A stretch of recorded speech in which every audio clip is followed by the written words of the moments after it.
the most powerful stream in the universe. Hey guys, J-Man here. Welcome to the most powerful stream in the universe special Sunday edition here, where we're talking about Masters of the Universe 1987, starring Dolph Lundgren and Frank Langella. It's an absolutely great movie, so we're going to dissect the crap out of it tonight. And if you didn't love this movie before seeing this stream, you're going to love it afterwards, and you'll learn a thing or two. What did they say in Fat Albert? You might learn a thing or two. Stick around or whatever. So, anyways, let's talk about before what's going on tomorrow. Tomorrow is Earth's Mightiest Mondays, where we're talking about Avengers comics, 4 issues of Avengers. These are badass. 180, 181, 182, 183, 184. That's episode 50. Tomorrow is episode 50. Wow, 50 weeks of Avengers. It's awesome. So that's going to be tomorrow. And Tuesday night TerrorVision, we're doing The Prowler. Yeah, man, this movie's not effing around. It's awesome. A great slasher movie. That'll be on Tuesday. That's actually hosted by Wrestling with Horror. I'm the co-host on that, but it will be streamed through my channel. But make sure you are subscribed to Wrestling with Horror. The link's in the description of all my videos. Wednesday, we're actually back on Wednesday, and I actually I should have the graphic for it. Hold on a second here. We are coming back for the War Room on Wednesday. We're going to be talking about Knockoff, and this is starring Jean-Claude Van Damme, otherwise known as the greatest person of all time. So that's going to be on Wednesday. Looking forward to talk about Knockoff. There's a few people who are walking around thinking that's not a good movie, so their minds are going to be changed on Wednesday, so that'll be a lot of fun. Thursday, I'm taking the night off, but Friday is Fantastic Fridays, and we're talking about issues 199, 200, 201, 202. This is episode 54 of Fantastic Friday. Looking forward to doing that. And then Saturday, we're back for the most powerful stream in the universe, but this time we're talking about He-Man and the Masters of the Universe, Season 1, episodes 23 to 30. These are in order on YouTube, so if you don't own the sets, you can get them. You can see all these on YouTube, so those are going to be the order that you see on YouTube, so it'll be really easy to follow.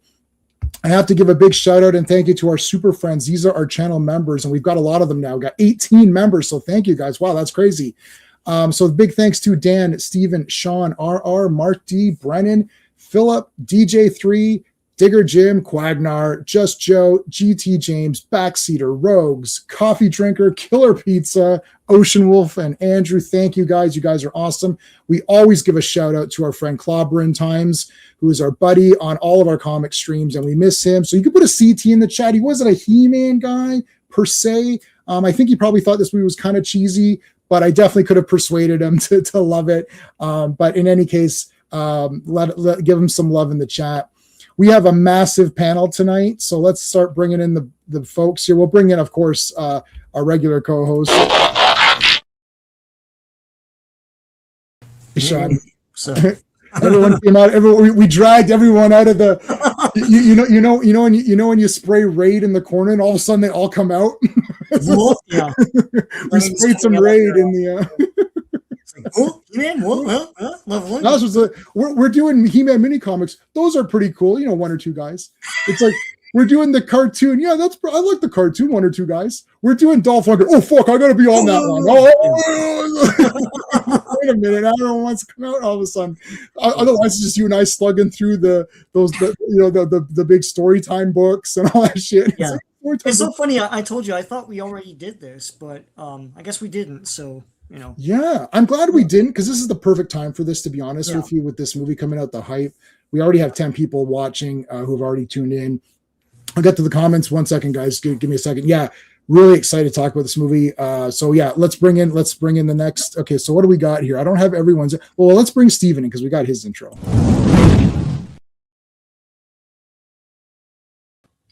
Hey, Steve. Hey. There's so many people on this freaking stream, my cat is like, no. Yeah. And there are 3 Steves, so we've got Steven for you, we've got Steve, and then Ross is going by, like Steven's going by Ross, so we got Ross on there. All right, so who else? Where we got here? Well, he's a bit more regular now, so we're gonna bring in the other Steve from Comics Asylum, because he's been pretty much a regular now on Fantastic Four, or at least the last few for sure. So we'll bring him in. You ever play roulette? Always bet on black. Gentlemen. And he picked that. That's what he wanted. This is how this went. I said, you're on pretty often. Maybe I should get you an intro. And all he said was, "You do a passenger 57." I said, "Stop talking. I know exactly what you want. I know exactly what it is. You do not need to say another word. I know exactly what you're thinking, and I know what it is. So you are worthy of that intro." There you go. That's the highest compliment that anyone's ever gotten in the history of the world. So because like Wesley Snipes is still above everybody else, but we just okay. Who else we got? All right, let's bring in we'll bring in Charlie, because Charlie's hasn't been on in a while now. He used to come on most of the He-Man streams, I think. So hopefully the schedule's getting a little bit better. We can have him on a bit more often. Let's bring him in.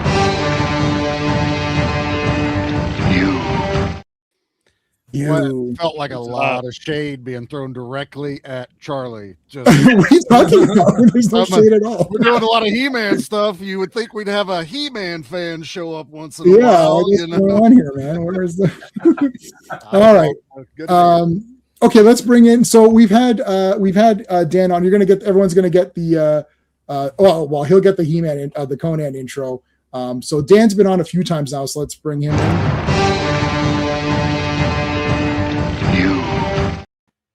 I have to give you the He-Man one as well. Yeah. Just let you play with your dolls. No. No, sir. Oh man. That I've got those in the glass case behind the thing over there. I brought out some other stuff that I can show you guys. All right. And last and least, and certainly least, of course, his idea. That's just mean. Wow. Last and definitely least, and we can't wait any longer. I can't wait any longer. Ross, yeah. All right.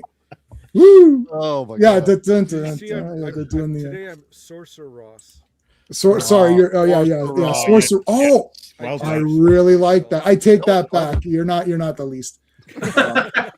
So then it has to go to Dan. I don't know. It's got to go to somebody. Hey, speaking of, on the back of that, speaking to the Canadians, is it bad form if you use the Bob and Doug McKenzie voice when speaking to Canadians? No. No, you're a little soft on your mic, so I don't know if you want to adjust your mic a bit. But no, you could talk Canadian, eh? Like we're doing a stream on He-Man, eh? And that was a great, that was a beauty TV show. I remember playing with those figures when I was a kid, eh? Like even the other day. So yeah, you could definitely do that. Skeptic is here first. He's Canadian, so there you go. You just watched this last week, fresh in your mind. Good. It's not gonna last long, I know, Skeptic. So we'll try to get through it. Al is here. What's going on, Al? DJ, how's it going, dude? This is an Oscar watch. On stream. I was going to say this is Oscar night. No one knows. Yeah. No, we don't want you on, Skeptic. You're too. We already have enough. We don't want any gingers on the screen. Oh man! Wow. No soul. Shade after No soul. Skeptic's cool. Yeah, okay. Maybe I'll throw you on, buddy. Maybe we'll put you on. Why not? I'll throw you on. Give us a minute to talk it out a bit, and then I'll shoot you a link. Classic Comics is here. He joins us every Monday for Earth's Mightiest Mondays. Earth's Mightiest Mondays, yeah. Jesus Christ. The Ultimate Warrior's here. What's up, dude? Yeah. Oh my God. Yeah. I didn't know the Ultimate Warrior was here. Oh God damn, that is awesome. All right. No problem. Sounds good. Okay, you don't blame me. You are. You're a bit. You're scary. Okay. We'll say hello to people as they come in. So before what we normally do, because we got a lot of people as well, let's take a quick. We'll go. Ross, we'll start with you really quick. Did you see in the theater? What was the level? Because are we aligned in the oldest to the youngest? Not really, but I'm assuming that you're the oldest on the panel. That's not that's not a critique. It's just a fact. I love doing this because I'm older than you guys, and I love hearing your stories about this. So what was you're still sounding low, dude, on your, I don't know what's going on with your, you sound fine every time. I don't know why it's weird now. You're sounding fine on Ben's thing. All right. I'll let you play with your mic. let's go. You saw this in theater, nice. Let's go, Steve from Comics Asylum. I know because I know this is your first time was watching it yesterday. Right? I saw it like half hour ago. Oh, so nice. I coached, and I am not a He-Man, like a huge He-Man stan. Yep. So I'm walking into this absolutely just like open-minded. Mm-hmm. And I'm learning a lot about it being on the mini comic stream and all that kind of stuff. And I don't see what the hate is all about. Yeah. We'll go through it. Yeah, but it's very much a movie of its time. Mm-hmm. I will say that. Mm-hmm. Yeah. How does All right, that sound? Charlie, did you see this in the theater? Oh, Ross said something. Oh, Ross, you're good. Yeah, talk. It's done better. You're still low. You're still kind of low. Just shout. All right. Let it all out. Okay. Did you see this, Ross? Did you see this back in the day? Not only did I see it in the theater, I saw it like 3 or 4 times in the theater.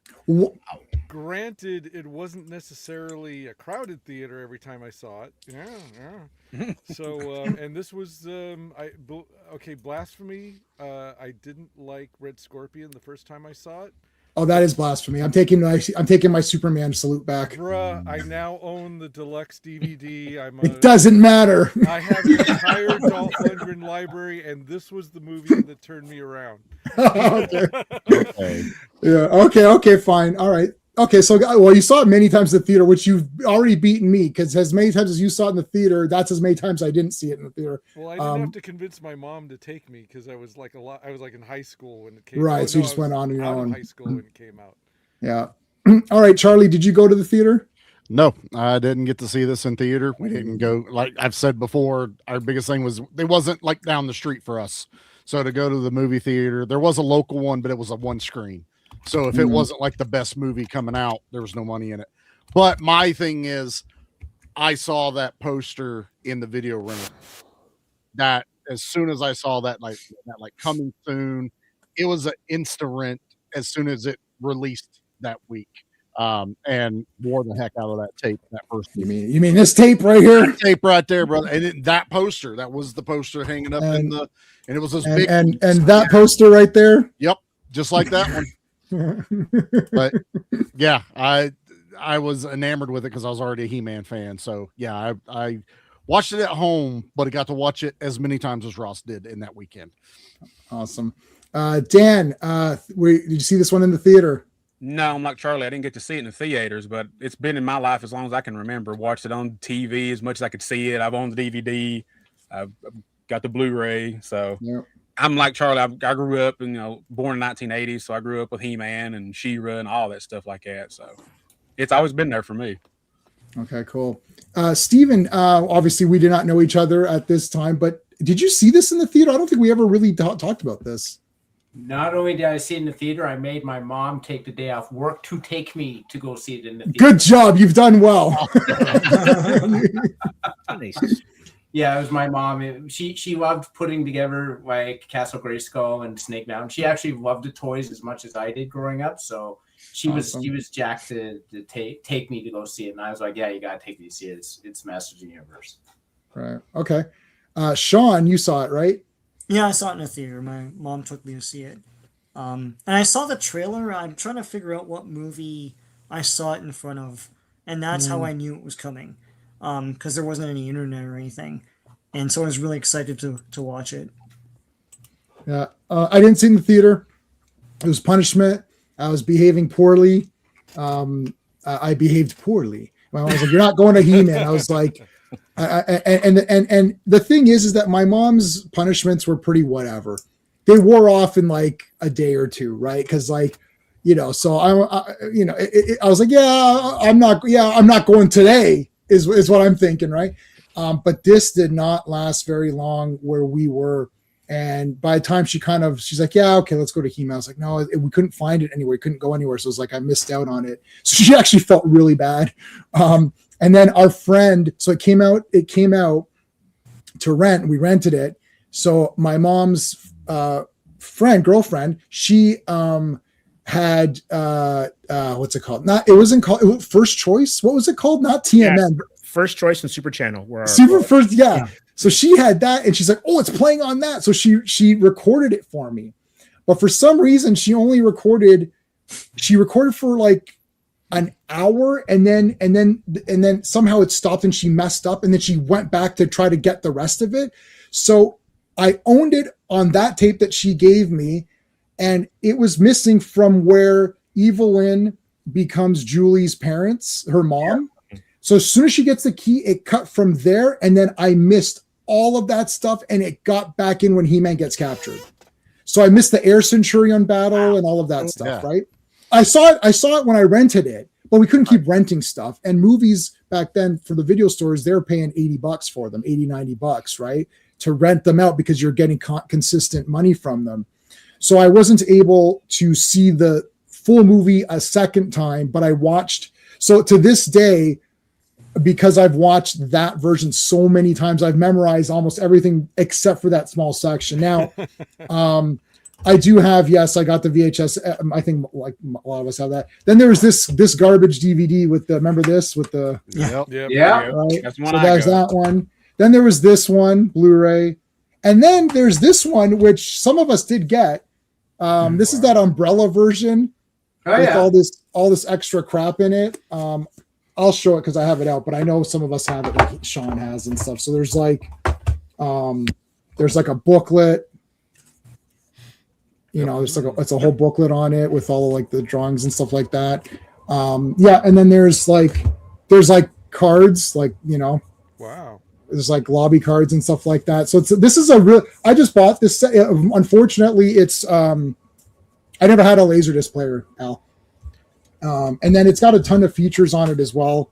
And mine is number 787. There's only 3,000 made. 3,000 made. 3,000. Wow. Yep. All right, and it's a Blu-ray, so it's not any better than what the Blu-rays that you guys all have on your like that you guys already have. So it's not really any better than that. You can't even play this one because it's region locked.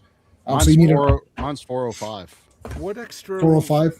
What extra features does yours have? Like the documentaries or anything? You got the extended interview for the Canon documentary they did with Dolph. And what else was there? There was quite a few things.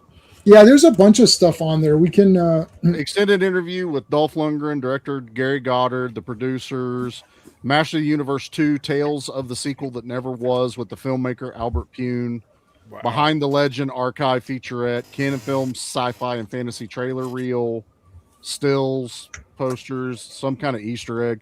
I love that the back of the thing has we got the canceled artwork that wasn't approved. Yeah, I know. The Skeletor hologram, never got it. It was supposed to be the Noram. Earl Noram did a poster for it with him fighting Blade. That was the original cover for the box, and that didn't happen. They actually messaged us saying, "Do you want to cancel because of that?" I was like, "Well, I guess not." I wasn't going to cancel it, but we ended up with this. We didn't even get the cool Skeletor one because it didn't get right. You get that. Yeah. So the one that you're showing there. So I've got So I showed my poster. So what I have up here, that is the original theatrical one sheet, 27 by 40 official size. It's not double sided. They didn't do that back then. That's an original official poster. Behind that is the new movie that's coming out 2026. That's an original one sheet, double sided. But I have this original poster, the official poster. I also have this one. So I actually have the two different theatrical posters they've done, both the originals. So I've got both of those posters. So I actually had those back to back so I could flip them. But then I took that one down and put the 2026 poster. And what do you got there, Charlie? They gave us the double-sided in that thing too. So we got this so flip that one. And then you got the foreign double-sided of that. That's what came with that Blu-ray set. So that foreign poster, I had that as a t-shirt from Rotten Cotton. I don't know if anybody, the horror guys might remember Rotten Cotton. Yep. And Steve, I'm just moving. I'm moving around people because Steve has no camera on. So then that way, when there's comments, I don't cover it. I have the He-Man Master Universe magazine. Yeah, awesome. Well, Dan is going to show us Yeah, with the Earl Norton, that's an awesome thing. R.I.P. Albert Pujols, yeah, for sure. Yep. You don't know if they're original reproductions. You can tell by the size. So 27 by 40, and that's usually the easiest way. Just go by size. But okay, so starts off with Canon. You're not going to get any better than Canon. And then Dan, after you're going to show us the cartoon or the comic that you have, right? Yeah. Mm-hmm. I'm not going to be. Oh, there. Oh my God! At the center of the universe lies Castle Grayskull. Yeah, from the producer that brought you RoboCop and Star Wars.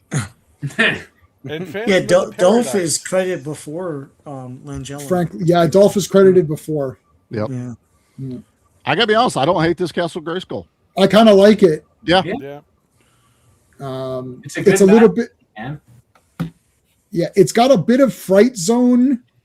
A little bit, eh, Charlie? I was thinking The Filmation one. Yeah. That's just a tiny little bit of Fright Zone going on there. A little bit of Fright Zone. The Filmation Fright Zone, not Yeah, the not the No, toy or not the mini-comic toy. one, yeah. With the I puppet don't or think whatever. this is a model. This is a matte. This- very this is clearly matte. matte painting. Yeah. It's a matte painting. Yeah. Yep. Yeah, this is a painting. You get to see Sorceress is actually there if you look very. There Yeah. she is. Yeah, Yep. it's in the eye. Yeah. Yeah, so it shows you the scale of it. Love it. Absolutely love it. Like this doorway is monstrous. Like compared to that, right? Like she's as big as my mouse going in, right? Like for as much as I love the OG, it will never be topped. This still felt like this is a futuristic, otherworldly fortress. Like this is something people would fight over, you know. So it makes sense in movie, timeline for me. Yeah. Here's the Superman Star Wars. Oh man. Yeah. But I Yeah. tell you, man, that music is so exciting. It does. I haven't seen this movie in years, and the last time I saw it, I showed it to my now ex-girlfriend's son, who was like 8 years old at the time, and he wanted me to start it over again from the beginning as soon as it was over. Yeah. I mean, and I was That's almost ready- perfect. She actually wanted to see it again too because she got hot for Dolph. Now, Well, before the you music was go Bill on, Conti, I don't right? want to. I know I. Yeah, I Bill know I Conti tend- the score.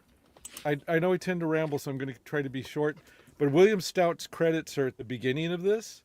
I don't know if I told you this, but like years ago, like 20 years ago, I saw a man shopping at my bookstore who had a crew jacket for Masters of the Universe. And I approached him and I said, "Hey, did you work on the movie?" And he said, "Yeah." And I kind of think I knew who he was because I'd seen pictures of Bill Stout. And I said, "Are you William Stout?" And he goes, "Yeah." And so like every time we talked for like half an hour, and then every time he came in, he would chat and then he would tell me stories about the making of the movie and all that. So Awesome. I got That's like awesome. I got three of them, but I'll spread them out over the thing. And but anyway, it was So on top of all that, it's like I got an inside source for stuff to tell you during the movie. That is awesome. Okay, So it starts off with Castle Grayskull already being acquired. So this is interesting. We can assume if Prince Adam is part of this story that he transformed to He-Man previous to this. That the story is that Evelyn disguised as or disguised, or maybe even just herself, but disguised as a beautiful version of stole Gwildor's cosmic key, opened a doorway into the castle and into the area, and because they don't really say Eternia. There's no Randor. It's more like everyone. This is like sort of the original mini comic story of everyone's looking to control Grayskull, and that was the play set. The play set was you got Grayskull, and He-Man and Skeletor are fighting constantly to take possession of the dual swords, the two halves, to break in and get the powers. And He-Man's defending it, and Skeletor wants to break in. So that's what they're going with here. So it's mini comic story number 1, and Skeletor wins. So I was surprised when taking notes. I was surprised how many victories Skeletor gets, and Evil-Lyn.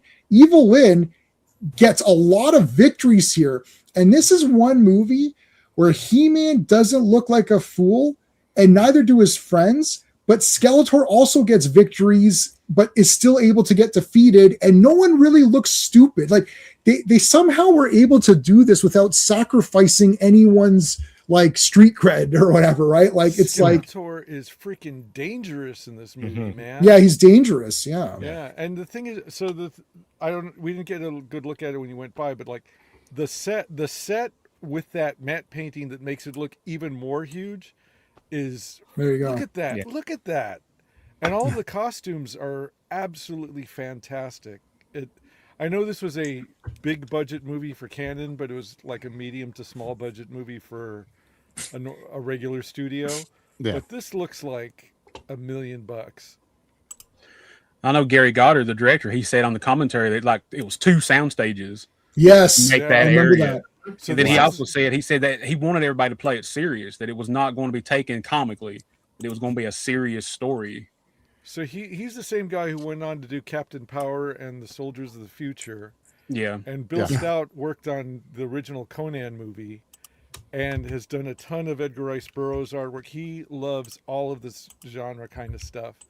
And Robert Short, I think he did Street Hawk and he did the I think he did the Captain Power suits and stuff too. So these were all people who absolutely loved this stuff and threw everything they had at it. And the actors, say what you will even about Dolph's acting, every single actor threw everything they had at this movie like it was Shakespeare. Yep. Well, he tried and he fought for it. They were just going to like wash him over with a voiceover, and he fought to keep Yeah. it in there. Like any other person probably would just like, okay, whatever, it's just a Okay, paycheck. I'll- They I'll weren't give you a treating it quick like Bill that. Stout story. So he No, told hold on me- a second. No, don't give it to me yet. Hold on. All right. Let's get through 5 minutes of screen. Let me just get to. Sorry. Go ahead. Go ahead. Hold on a second. I'll just drink here. That's not spreading them out. You just did one. Okay, hold on a second. Evil Lynn. This is like a lot of these outfits still look awesome now. Like this is this like because everything is practically done and a lot of stuff is in camera, so it still looks really cool. This is like wicked. I actually like this Evil Lynn costume better than the new movie's Evil Lynn costume. I like it better than the cartoon. Yeah, me too. My Evil Lynn right here. Yeah, this is like way cooler. But right away, opening dialogue, Grayskull is ours. No.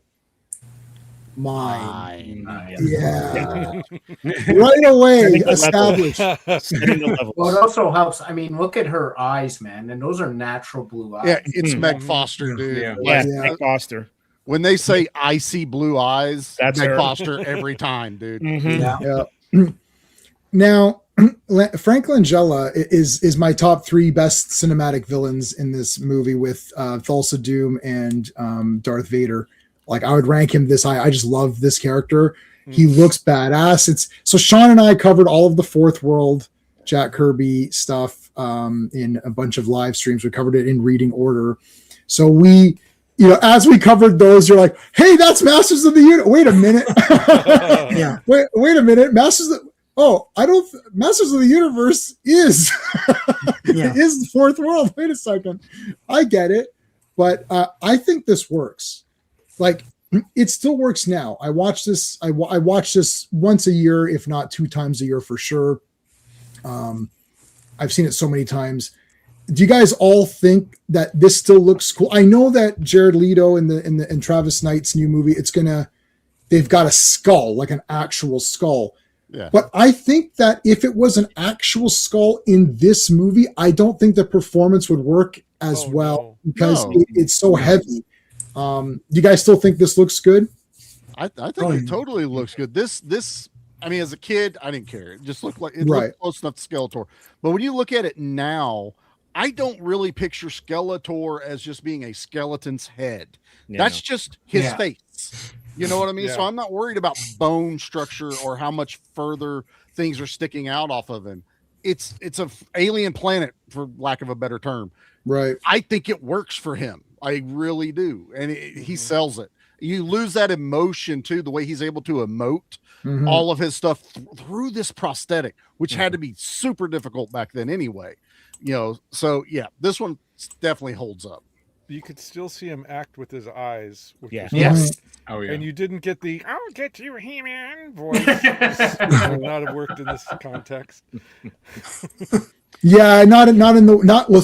Okay, I'll tell you. I'm not hating. I'm my small mini worry of the 2026 movie is that there's going to be that sort of silly factor, whereas this is like no, this is a straight up adventure fantasy movie. There's no stupid shit. There's no winking at the camera like we know this is goofy. Why are you called He-Man? That's weird. Like I'm called He-Man? That's weird. Like they're gonna make comments like that. Right. And it's like, why can't it just be a normal fantasy movie where He-Man's fighting the bad guys? Steve, you're saying what are you gonna say, Steve? I was gonna say that Tila says something later on, Mhm. which fits this movie, but Yeah. would be an absolute like over the top line, We'll get to. I know what you're talking about. right? Yeah. Nowadays. Yeah. Okay. And yeah. it just fits because it like you think of that time, Right. you think of how grounded this movie is, because like you mentioned it earlier, and I'm just gonna say that in watching this, the only things that stuck out for me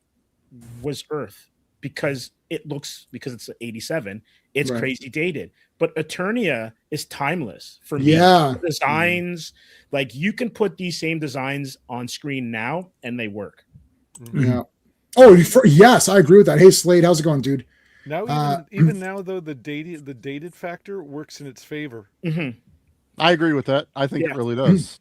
Yeah. And That also, also they, lends to the nostalgia end of it too. Yes, You know, absolutely. yes, but now we've got time travel. Someone had said this for Back to the Future, where Back to the Future, when we saw Back to the Future, that was like, oh, look how interesting the 1950s were. Yeah. But now you can look back and you get double because now you're like, oh, it's the 80s going back. So you've got like, oh, that was the 80s. And now you got so now you got two. So this one actually, because there is time travel. When they go back to the early 2000s, Then they've got, right. It's Then like it's 10 years ago when they go into the future. The future, yeah. So then watching it now you're getting a fake 2000s, and then you're getting the real 80s, and then you're getting it's like the Turbo Kid movie. It's like a movie made in right where it's like it's supposed to it's made to look like a movie that was made in the 80s that's about the 90s. Like, wait a minute, That's exactly it. Yes. that movie's a masterpiece, and we got to do that on this channel. Turbo Kid definitely needs to happen. That's a masterpiece, yeah. But like, yeah. But anyway, it's started, as soon as Stan Bush's song came, I was like, did I miss a Stan Bush? And that was a new song. Anyway, Sorceress. Now again, White Sorceress. This is the first Sorceress designs of the pure white. I'm surprised. Sean and I've been covering the mini comics, and Steve, you saw this too. The Sorceress was still white, and then there's somewhere she was fully pink, which was weird. Mm-hmm. I didn't realize that white was around so much. Like I thought it was just like a one-off or something, but like I didn't realize that, White Sorceress, this could be your Sorceress depending on what medium you're consuming for He-Man, right? Like Yeah. It was even they did the new figures, the exclusive with Castle Grayskull got the I've- all white. Yeah, the white. that's the one I got in the back Yeah. there. Yeah, it's the White Yeah. Sorceress. And look, right? I'm sure we all know, and I'm sure most of the people watching this know the reason why the characters we grew up with aren't in this movie. They Right. didn't have the rights to Filmation. They Yeah. could only use what was pre-existing before Filmation. So for everyone complaining, there's no Orko, no Battle Cat, no, that was for the cartoon. Oh, I'm Yeah. not complaining. There's no Filmation, Orko. Yeah. Well, I don't like Orko either. I'm with you, Ross. Me and you side to side on that. Yeah. But just so for everyone that always makes that argument, they only had what they could work with. You know?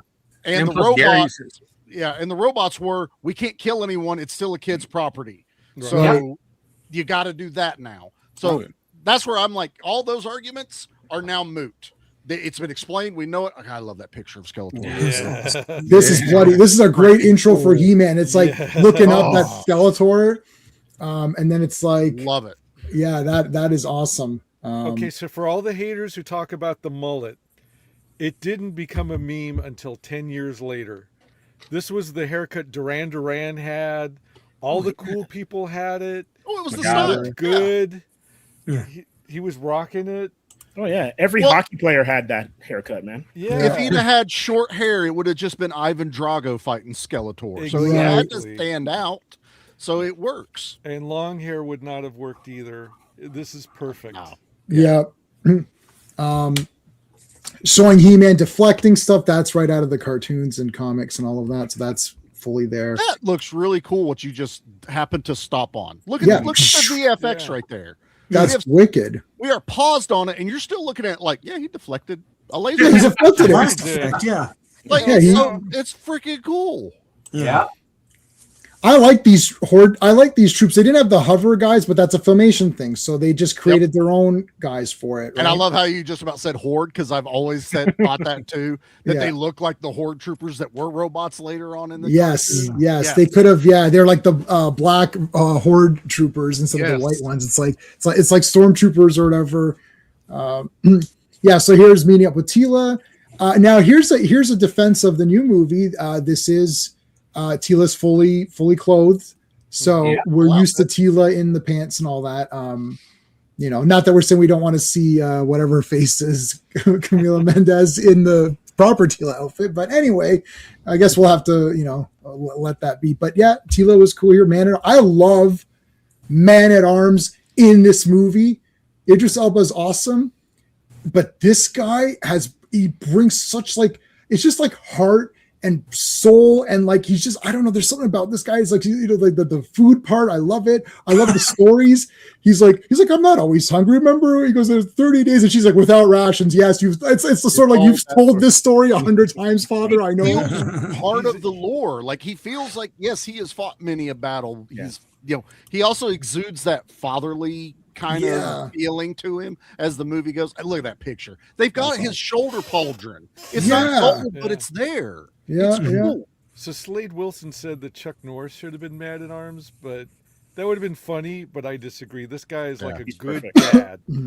Yeah, he's awesome. His face mask is on his chest piece. Yeah, The toy face mask. They've Yeah. molded. Yeah, it's in there, yeah. Oh, Yeah. That's awesome. Yeah, I know. I noticed that. I noticed all the. I've got like freeze frames or everything. So yeah, rescuing Gwildor, of course. Gwildor.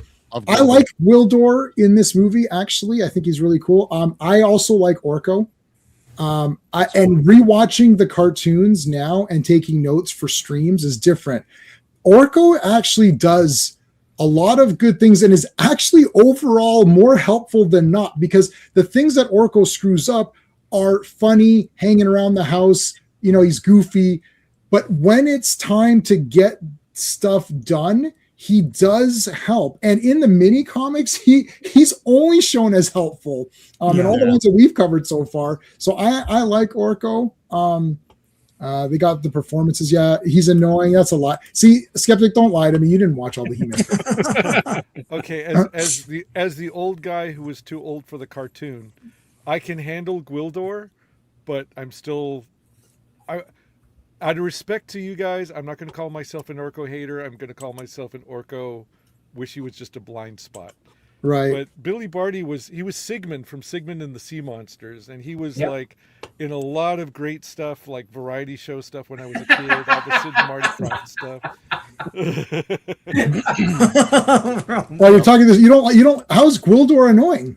You don't like Fenorians? Oh, great. They're a peaceful race. Maybe he's talking. They're about peaceful, Orko. trusting in every way. Like, okay, so now I've got a question for the panel that's been bugging me for many, many years of this movie. This is the place to discuss it. He comes in, and Gwildor's place is awesome. All this great imagination. This is what you get when you have a real location and it's not CGI room. It's not a room of CGI. Lots of trinkets and little cool things that your imagination is like, oh, I wonder what that does. Like, locksmith and inventor. So he creates the cosmic key. What other little things does he have? You can see he takes lots of gadgets with him to convert the car. He has the little scanner. He has the grappler. He also has other, like Man at Arms has gear. I like all of the little gear in here, but He's like a little mini Q running around. He's a He has mini like all the Q. Little. This also, but before Jamie makes his point, Yep, this yeah. always reminded me of Agra from the Right. Dark Crystal. When he Oh, went into yeah. her like little Yes. sanctum, always reminded me of that. yeah. All right. So now here's the question. In the next segment, Karg comes in. He says, "Find the key, tear this place apart." how did Karg know, or did he know that Gwildor had a prototype? Because Evelyn seems like she's like, the little worm has another key. She seems surprised that he had another key in the next segment. I'm almost somewhat thinking that maybe this Karg attacking maybe was supposed to happen earlier to get the first key, or looking for, I don't know, or did Karg have secret intel? Because Karg's character, if he had secret intel that there was a prototype key before even Evelyn knew it, and he was trying to gain favor by getting it before even Skeletor knew about it. So I'm not sure if there's a missing scene where someone reports to Karg to build his character, because Karg is not from the cartoon, neither is Sarad or Blade. So what do you guys think about that? Or did you notice that was a bit of an error? We can go like Steven. Do you remember that? We'll go from the bottom. Steven, do you remember this happening, or you're not sure? No, I don't remember it because they were taking him away. So I assumed they had interrogated him at one point and he had spilled that there was another key. Mm-hmm. So that's what I thought was what it was. I didn't think, because naturally you wouldn't think that he would have another key, because he said this is the prototype. So generally when you have a prototype, you have one, not two. So Skeletor has one, or Skeletor actually has the finished version on him already. Yeah. At this point. That's how he got into the city. Yeah. So the prototype that Gwildor had, we can assume that he finished it after the fact, I guess. That makes sense, right? So Skeletor steals the key, Evelyn steals the key, Gwildor is using the prototype and fixes that one up, I think. Yeah. We can assume that, right? Because it was a glitchy one. Like that's the first one he built, and he revised it for the one Skeletor has. So the other one may not be 100% perfect, but it still functions. That's what I thought. Right. But Karg knows about it because he's like, find the key, tear this place apart. Well, or does he not say the word key? I don't think I don't remember him saying key. Because Gwildor's already captured. They free him out of the net. I feel like if I was doing the story, Evelyn tricks him because he says a beautiful woman came to me. So, she gets the key. Maybe they realized they needed Gwildor to figure out how to work it. He does say key, goes, find the key, tear this place apart. So I'm telling you, unless that's an editing thing. Yeah. But I feel like Gwildor was interrogated, right? Like they still have him in the net. So he probably was interrogated, and it was probably Korg who did it. Right, because he seems to be the main mercenary for Skeletor. That would actually make sense. I could see that. Yeah. Okay, so we missed a scene where Gwildor's in the net captured, and he admits that there's another key back at his house, and then he's like, we got to get back to my place. They get there, and Karg is already on the way. That would explain it then. Yeah. Find the key, tear this place apart. Yeah, buddy, I've seen this many, many times. I know for sure what the dialogue is. He says it. Okay, so actually, I think Steven explained that. So does anyone want to add to that, or should we move on? All of the handheld props in this movie are freaking amazing. And I will say that when I saw it in the theater and on DVD, they didn't, like, when I saw a Blu-ray version of it in the last 24 hours, and you could kind of see how handmade and homemade some of them look up close. But when I saw them on the big screen, they looked even better than the film grain and projection covered up some of that. So everything looks great. Here's Sorceress in the energy field, which only he can dissolve. He's taking your power. It's like, I can withstand him until moonrise. All right. Oh my God. Here we go. Look at these badass guys. There's a lot of cool timekeeping, like, days, chromons or whatever. Like, I show 0.4 chromons to moonrise, and I can have it ready in a preton, or like, I wonder if they went, Dan, you've seen, because you heard the commentary. Do you remember did Gary mention that they came up with terms, or I can't remember because I've seen the commentary, but it was too long ago. I don't think he's mentioned about putting it on a time clock, but I forgot exactly his explanation for it though. Like, it seems like he had a lot of, like, because they had all this terminology that we, so, so day is what is day? Day is this word. Minute is this. Second is this, right? Preton is a second because I'll have this ready in a second or a minute, right? Like, so they use little terms that are new. I always like that kind of stuff. I always think it's pretty neat. They So- did that in the old Battlestar Galactica show too. Yeah.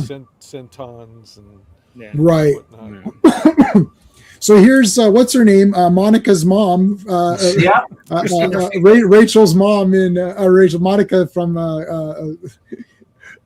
Friends' mom. So there's we got Frank Langella, who's in Deep Space Nine. We got the three named guy that I can never name. He's from Voyager. Yeah, Kevin. We got two Friends people. So very, very interesting that they've gone off to Christina Pickles. Yeah, she's she's Monica Geller's mom or whatever. And Monica Geller's in this movie.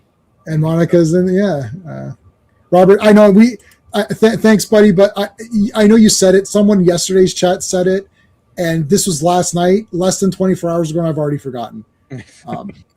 I know it's Duncan is one of the names, and I know McNeil is one of the names, and I can never get them right. And I don't like three name people. Like just pick two. Yeah. Just pick two. Like what are you trying to be extra for? Like nobody wants middle names or this other bullshit. All right. Damn. There's Dolph. As the guy whose name is J, the letter J. So Yeah, it makes it easy. Yeah. Yeah. Super easy. You have four names. Oh. Okay, so here's the key. It's working. He-Man, Tila, it's working. Love it. Let's go. All right, so this is really cool because this explains why the key doesn't land with them. It goes in, whatever Slightly later, yeah. slightly later, so it kind of lands in a different section. Wow, so that's explained. The cosmic key can open a doorway to anywhere, which would even mean within a force field. So even though the sorceress's force field is like whatever 2 feet or whatever it is, it can open a doorway into that, provided he can calculate the specific tones. What do you guys think of the music in relation to the technology? Because He-Man is interesting because it's got technology and magic guys. So this sort of using sound as part of your technology is kind of neat. I like it. As you were saying that, I was just sitting here thinking, like, it does go through a force field. What most of the time you can hear through force fields? Sound, yeah. So sound is still making it through. So whether it was intended or not, it still makes even more sense that the cosmic key could work through force fields because sound can reverberate and end up in other places. So it still works. Like this isn't what does Pete call it all the time?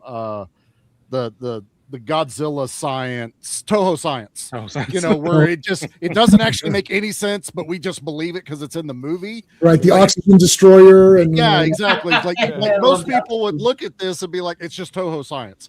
Well, you really want to think about it, there might be a little shred of truth to it. Well, the cosmic key sounds like an 80s synthesizer, but I'm all for it. Yeah. Yep. But it turns into in this movie, so that tracks as well. Right, so they actually use that in a clever way to be like, oh, that's one of those Japanese synthesizers, and then because Kevin says it, and then later he takes it to Charlie. He's like, oh, I've seen one of these. It's Japanese. He's like, no. It's a product of its time, but which is great, and it's it's fantastic. The Havoc staff. Yeah, and now this has to be this already looks better here. I think this is the best Havoc staff. This just looks awesome. It looks like a weapon, you know what I mean? Like it commands, power and everything. I know he doesn't use it as what we know as the Havoc staff. Yeah, he doesn't shoot with it or whatever. You don't see it till he fights with it at the end before it has any kind of like power to it. Right. Yeah. So they escape. What about the dialogue here? I must possess all or I possess nothing. That is awesome. Shakespearean, dude. Yeah. That's what sells it so much too. Yeah, he's in it to win it. You know what? I'd put this Skeletor up there with Ming the Merciless from Flash Gordon too. Yeah. I love Ming. Ming is awesome too. Mhm. Well, it also, they're not insulting children. To be at this type of dialogue and this type of delivery, they're not talking down to kids, even though they Right. know that kids are watching this movie. It was made off of a children's toy and storyline. But the way they play it serious, it's like, they're not talking down to kids. And I like that. I mean, in Flash with Ming and Skeletor, you've got like first rate, like the most trained actors in the world. Yeah. Yeah. True taking actors. the Yeah. true actors with tons of makeup on their faces in these roles, in it to win it and acting like it is in fact Shakespeare, and not talking down to kids, not camping it up. I mean, they're camping it up, but they're doing a really good job of it. Right. No, I agree with that. Well, you need to, if you got your two leads, one of them, Chris Reeves my favorite, but you're like, well, if we have Brando and we have Gene Hackman, we have these other guys that can play off of him, then we're guaranteed, because we've got this new guy, Chris Reeves, who we don't know. Mhm. It turns out obviously he's amazing, but stack it up with a few other guys, and then we've got like a for sure good thing. We're okay, right? Christopher Reeve, I don't think even got the top billing until the third one or whatever, right? When finally they're like, oh, okay, now he's put his name in the front. Right. Or whatever. Yeah. Yeah. It was Well, no no, longer, you're just playing the title character, you get top. No, it didn't Right. work like that. Yeah, the Yeah. big names in that first movie are just for funding. It's like you put Yeah. Marlon Brando Correct. in the movie and Yep. you get millions of dollars, right? Yep. Gene That is the- Hackman and all yeah, that. right, Yeah, right. exactly. Yeah. Yeah. I'm looking at Tila's thing there, and I'm like, are those snake heads kind of somewhat coming off the sides there a little bit? Like over here, yeah. Yeah, whether I'm wanting to see it or it's actually there is kind of weird. Yeah, I mean, oh, and she's married to Scott Bakula. She's still married to Scott, because that's another Star Trek. That's 3 Star Trek references. So he's clearing his gills or whatever, his gill Yeah. slits or whatever. Gill That's slits. kind of it's like so he blows them out. Love it. Where is the key? Uh-oh. You And now gotta- she uses. Sorry, go ahead. Yeah, you gotta say, they introduced a bunch of new characters here, but they were creatures. They were interesting. They had creativity. You Yeah. draw a line to like Mortal Kombat now to introduce a new character. He's just a dude, and he's the main guy. Right. Right. And in that movie, they had access to all of the characters. It wasn't all a the rights. limitation. There was Yeah. a reason to do it. Here, they had a reason that they had to do this. Otherwise, it's only going to be 5 characters that Yeah. are going to be in the movie, and you need a little bit more to make it feel like a world building kind of storyline. You got He-Man. Okay, so hold on. He-Man, Tila, Man-at-Arms, Sorceress, Skeletor, Evelyn, Beastman. Anyone World War. else? Well, no. Originals. Yeah, that's your original. So you got 7 guys. They're all pretty good. Yep. Beastman doesn't talk, but what Beastman. Like, what was you going to say? Oh, Skeletor. Like, Yeah. Restraint. They restrained themselves in all the right ways. here's Right. the move. I appreciate that in the comic they are the toy accurate designs. Yeah, so Dan Yeah. actually has the physical version of the comic, which we can take a Yeah. look at, and we'll take a look at it in a minute. So Man at Arms there, Moo, that's kind of funny. Moo. That's how Love Moo. Yeah, They're gonna be I love in the commentary. Goddard was saying that the cow for like 40 minutes would do nothing, and then when Gwildor walks away and he looks at him, he's like, "It just did that on its own." He's like, "It just happened to do that, and we kept it." Oh, Just let him awesome. walk away. Here's a very young Courtney Cox. Yep. Got a little bit of a bra there. That was good. I remember as a kid, I was like, "Ooh, what's going on over here?" I think she's changing behind there. What is this? For her That's, first movie, I think she did really well. Yeah, but she was in Misfits of Science earlier as well too. Yeah. The The TV show. TV show. Has she danced with Springsteen by this point, or was Yeah. it like- Oh yeah, Yeah, For she'd sure. already danced. Yep. That's how she got discovered, no? Yeah, she did that. She did Springsteen and then Misfits of Science on Yep. NBC. Yeah. Okay. yeah. Wow. Robbie's ribs. There's and I love the song in this "Living in a Box," which I have on my playlist just because it reminds me of this movie. Is that But, the only reason why? Well, also I work in boxes, so it makes it funny. Oh, well, there you go. But there's Tom Paris, Mm-hmm. TP right there. Robbie's ribs and chicken. That's Robbie's great. ribs. It's awesome. So I love was an old soldier learns to follow his nose. Father, you're always hungry. I'm not always hungry. During the siege of whatever, I was always trying to figure out what name he's saying because it's like, oh, is that a place? Is that a real He-Man place? Like, so I can't tell what he says here, but I love the and then it's like, he goes, this is good food. I wonder why they put the food on these little white sticks. Those are rib bones. I mean, this used to be an All animal. right. Mhm. So when I was a kid, that was the biggest retcon I couldn't get past. It's like you could change the characters, you could have Gwildor and all that, but Eternians being vegetarians, I was so mad. I was like, I'm pretty sure Wow. they ate meat on the show, buddy. Please. Yeah, that was the one thing I had a problem with. That's one thing I didn't like as a kid either. I was like, wait a minute, they eat meat in the cartoon on bone. Yeah. They have a They know cook. what- Yeah, they There's a know whole what scene with meat the is. cook in the cartoon. So They yeah, have like roast and stuff. Yeah. It's Yeah. like, what is this crap? Yeah. isn't there like it's probably an attorney and turkey during the Christmas episode? Isn't there like a giant fucking bird Yeah. on the table Oh. for their feast? Yeah, and you got like Well- the chef that comes out. He's like, "Yes, sir, the turkey." Yeah. Yeah. Especially the store, they're eating like a big roast and stuff. Yeah. I mean, yeah, it was weird, but it's a funny scene because Man at Arms like, yeah, who cares? He cleans the bone. Like Yeah, it's, clean- it's gone. and he takes a chicken wing with him. He on the takes way. with he takes He with grabs him. another piece. Listen, you don't leave fried chicken behind. Are you crazy? You don't know when the next meal's going to be. What do you think you have utility pouches for? Fucking Yeah. bone, Yeah. chicken And nuggets. I gotta tell you, every time I see somebody eating good food in a movie, it gets me hungry. Even just now, it's like, God damn, that looks like good. Look like good So- chicken. Chicken. Was Gwildor really going to share? Or No. he just do that? No. 100% no. He wasn't even- I was I going to was- share. He was covered in barbecue sauce. Yeah. I don't know how much he ate earlier. Okay, you know what? I also drink the Swiss Chalet sauce. And I was like, finally, someone else drinks this because I drink it all the time. I drink the sauce. I And just it's- drank the KFC gravy. Oh, it's yummy. It's my God. beautiful. yeah. That's great. That's all I would eat as a kid. So yeah, I Yeah, tried it's like- stuff, dude. so he's like, yeah, I was going to share. I was like, but, yeah, oh, beautiful, the Colonel. No, but Man at Arms says, sure you were. Even Man at Arms didn't believe him either. He's like, but Tina's like, why are you guys in my sector? Like literally 3 of them are in the wrong sector.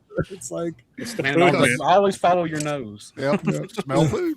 you know what I use for French fries, buddy? I Oh. use Cajun sour cream. Oh, Mm. All right. I get the Cajun sour cream and I dip my fries in that and I drink the sauce and I obviously dip my chicken in the sauce too. Oh, from Swiss Chalet. From Swiss Yeah, Chalet. Americans don't know what you're Wow. talking about. So Yeah. I mean, I've got a good idea based on what you're describing. I mean, it's Cajun sour cream and I dip fries in it. It's beautiful. I have had poutine. Okay, let's just say. All right, Yeah. we're fine. Well, I don't do I don't do poutine hardly ever, which is Really? weird. I'm not a big poutine fan. I No. love it down here. Yeah. Poutine on my fries with a little bit of fat back in it. Yeah, Awesome. no, it's definitely yummy. Get poutine with smoked meat on it. You'll Oh my never God. go. Oh Yeah. my god, dude! It's Oh. so good. Wow. See, it became all about meat now. That's how they do. You know what? though? I just got done eating dinner and I'm hungry now. Okay. So I'm watching this for the first time, and the thing that stuck out is who orders a bucket of chicken and ribs on a date? yes. I know. Oh yeah. Like It that was was the like, No 80s. kissing it was afterwards. so Yeah. bizarre. No, yeah, that is the answer that was the 80s is very fair, for that. Yeah. I was 17 in the 80s, so I don't remember that ever. I mean, if you're asking my opinion, there's no bad time for fried chicken. Like I don't know, you could order it right now, and it's like Well, and it's always.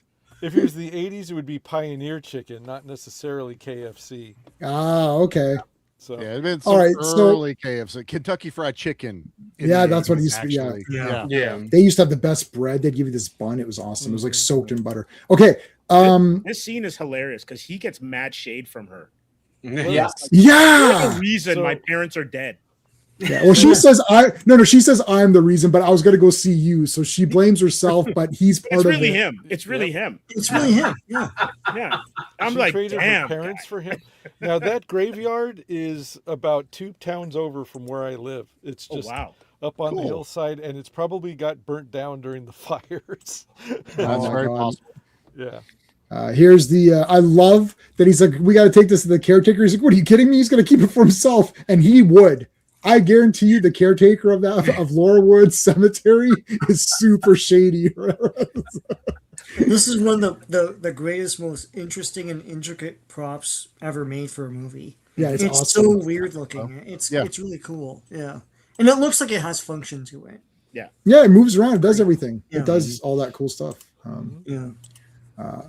So now they've used the problem is that because they've activated the key, Skeletor's main key can get a signal, so they kind of have an idea. So the next time they use the key, lock it in and get the big advanced group. Right? She's like, should I assemble a full force? Like, no, it may be a trap. See, Skeletor. What I like, I love this in all movies, and especially like. Well, Death Note. This is one of the things I love about Death Note. But in all movies where they're showing the two guys, this came up during Mission Impossible Part 2 when we were discussing that movie, where both guys are smart. I think Siskel and Ebert would talk about this, where they don't like where in a movie the characters are not as smart as the audience that's watching the movie, like that because the audience. So Skeletor's like, hold on a second, don't just send everybody. Let's get the signal. See where it is. We'll send some of the mercenaries out, scope it out. If it's good to go, we're going to go in, right? So it's like he's thinking too. He doesn't know if He-Man's got the key. He doesn't know that they don't have it, right? So it's like he's making the right moves based on the information that he has, and He-Man's making the right moves based on the information that he has, but he's still being a hero because he takes time out of his search to help Julie. He doesn't know what this whole thing is about. He hears a girl screaming and He-Man's going to the rescue. Right. There's a lot of heroism in here that they didn't do in Superman, but they did in this movie where He-Man never looks stupid, not even for 1 second. No. I agree. Right? Yeah. Like every second, and Skeletor doesn't look stupid ever. Even when he's losing and He-Man's getting whipped and he's not going down, he's not acting like a bitch. It's like, no, I'm not kneeling to you. It's like, that's Like it. a biblical hero in this movie. He is a Very biblical much hero. so. Yeah. Yeah. Skeletor's more of a tactician, just like what you're saying. Like he's logically thinking through. Yeah. Like you have to believe he could take over a planet. That's what we have to believe. He Yeah. didn't just happen to take it over, so it Yeah. works. I like the sound check here. This is clearly a rich kid high school because no prom looked like that. No. Yeah. And Goddard said that the Illusions was actually a band that he was in when he was in high Oh. school. That's cool. Is that what Oh. the screen credit at That's the cool. end is? It says the original illusions. Yeah, I guess so. Yeah. Okay. All right, let's see. I'm going to amp this baby up, see how it sounds, like How did it have an audio jack? Like, is that the one correlation we have with the? he's just saying the word amp. He's not actually connecting it to anything. He's just like saying, I'm going to amp it up, like it's just like gonna hold the microphone up to it. Yeah, okay, yeah, he can do the microphone trick. It'd be hilarious if they just put an RCA jack at the bass. Yeah, maybe. Yeah, it's not plugged into anything. So I like this. Yeah, it comes up the now this because they push the button and they press a bunch of stuff, so it's almost like it's trying to open. So like they are opening up portals to somewhere. It could be an anthill in another planet. Like I don't know. They've opened up something, right? This is how I play Totally. video games. I just button mash. That's what they did. Yep. Yep, just button mashing. Oh, I'll tell you right now, if you're a kid in the Nintendo, and if you sat down and you open up an instruction manual, it's like, what are you doing? Or go to scale to play. It's like, are you stupid, never did. kid? Like, press the buttons and figure it out. Like, Right. Anyway. When you okay, rented games, you didn't get the instruction booklet. You just raw Yeah, dogged that shit, and you just went. Yeah. You Hey just go Joe, into a how's it going, corner- dude? Go into a corner and spin around for an hour. Yeah. Yeah, every word that Skeletor says is absolutely awesome. A curious quartet, da-da-da, right? The music, da-da. I have assembled your finest warriors. It's Star like, Wars. This is straight out of Star Wars, right? and every guy gets an awesome intro. I love. Okay, first of all, introducing each guy. Damn it! How can I not chapter to them? Oh, hold on. Yeah. there it Oh, is. There it is. It was just right. This guy looks like Flash Gordon. He's Yes, a Flash. like He's those guys at the big long table with Yep. the goggles. Yep, I Yep. thought I got those vibes too. okay. There's Beastly. You kind of see them. So there's. Does everybody remember the names or the? It's like I have assembled your finest warriors, and then each guy gets a. yeah. Yeah, Zerod was awesome. It was the Predator. Sarad was still the biggest whiff in this movie is we lost him way too fast. Yeah, Switch we it with lost- Karg. Kill Karg and leave Sarad. Yeah, Yeah, you know- 100% agree. 100% agree. Yeah. Yeah, you know, I don't know. See, I like all four. I kind of like Karg. I don't know. There's something about him. He's a bit. He looks cool. He's got 80s hair everywhere. Yeah, he's B. Arthur basically. He's got. I have assembled your finest warriors.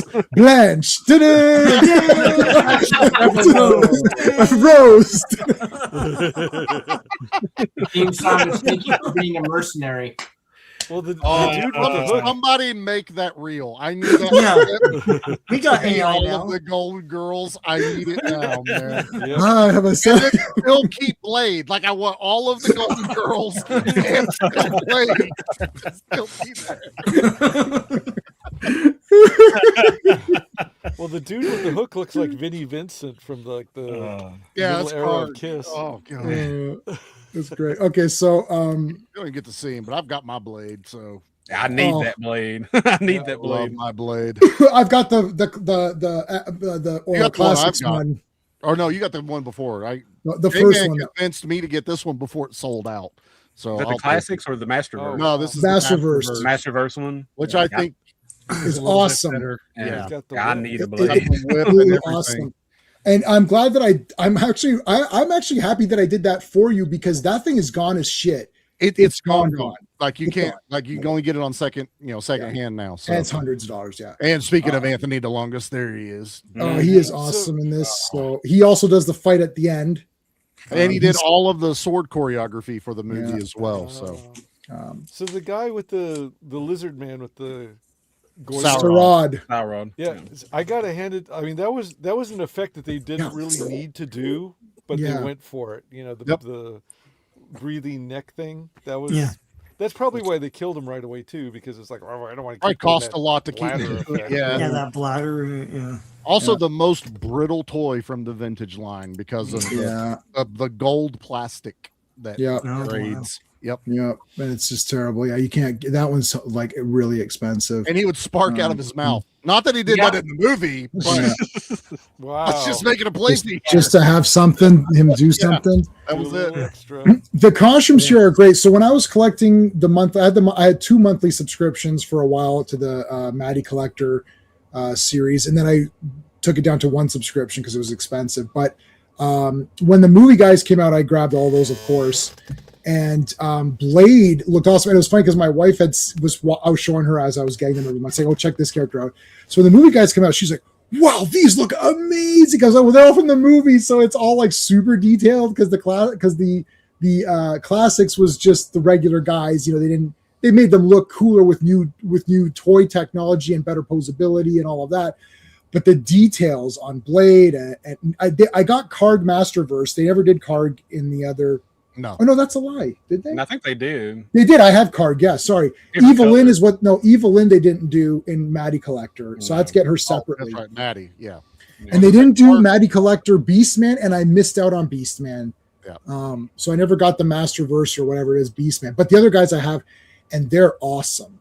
And Blade is just super cool. I love Carl here, who just gets like killed, like not killed, but Beat up. oh, look at that. This is like so these are all like 100% Bill Stout style designs too. Mm-hmm. Oh yeah.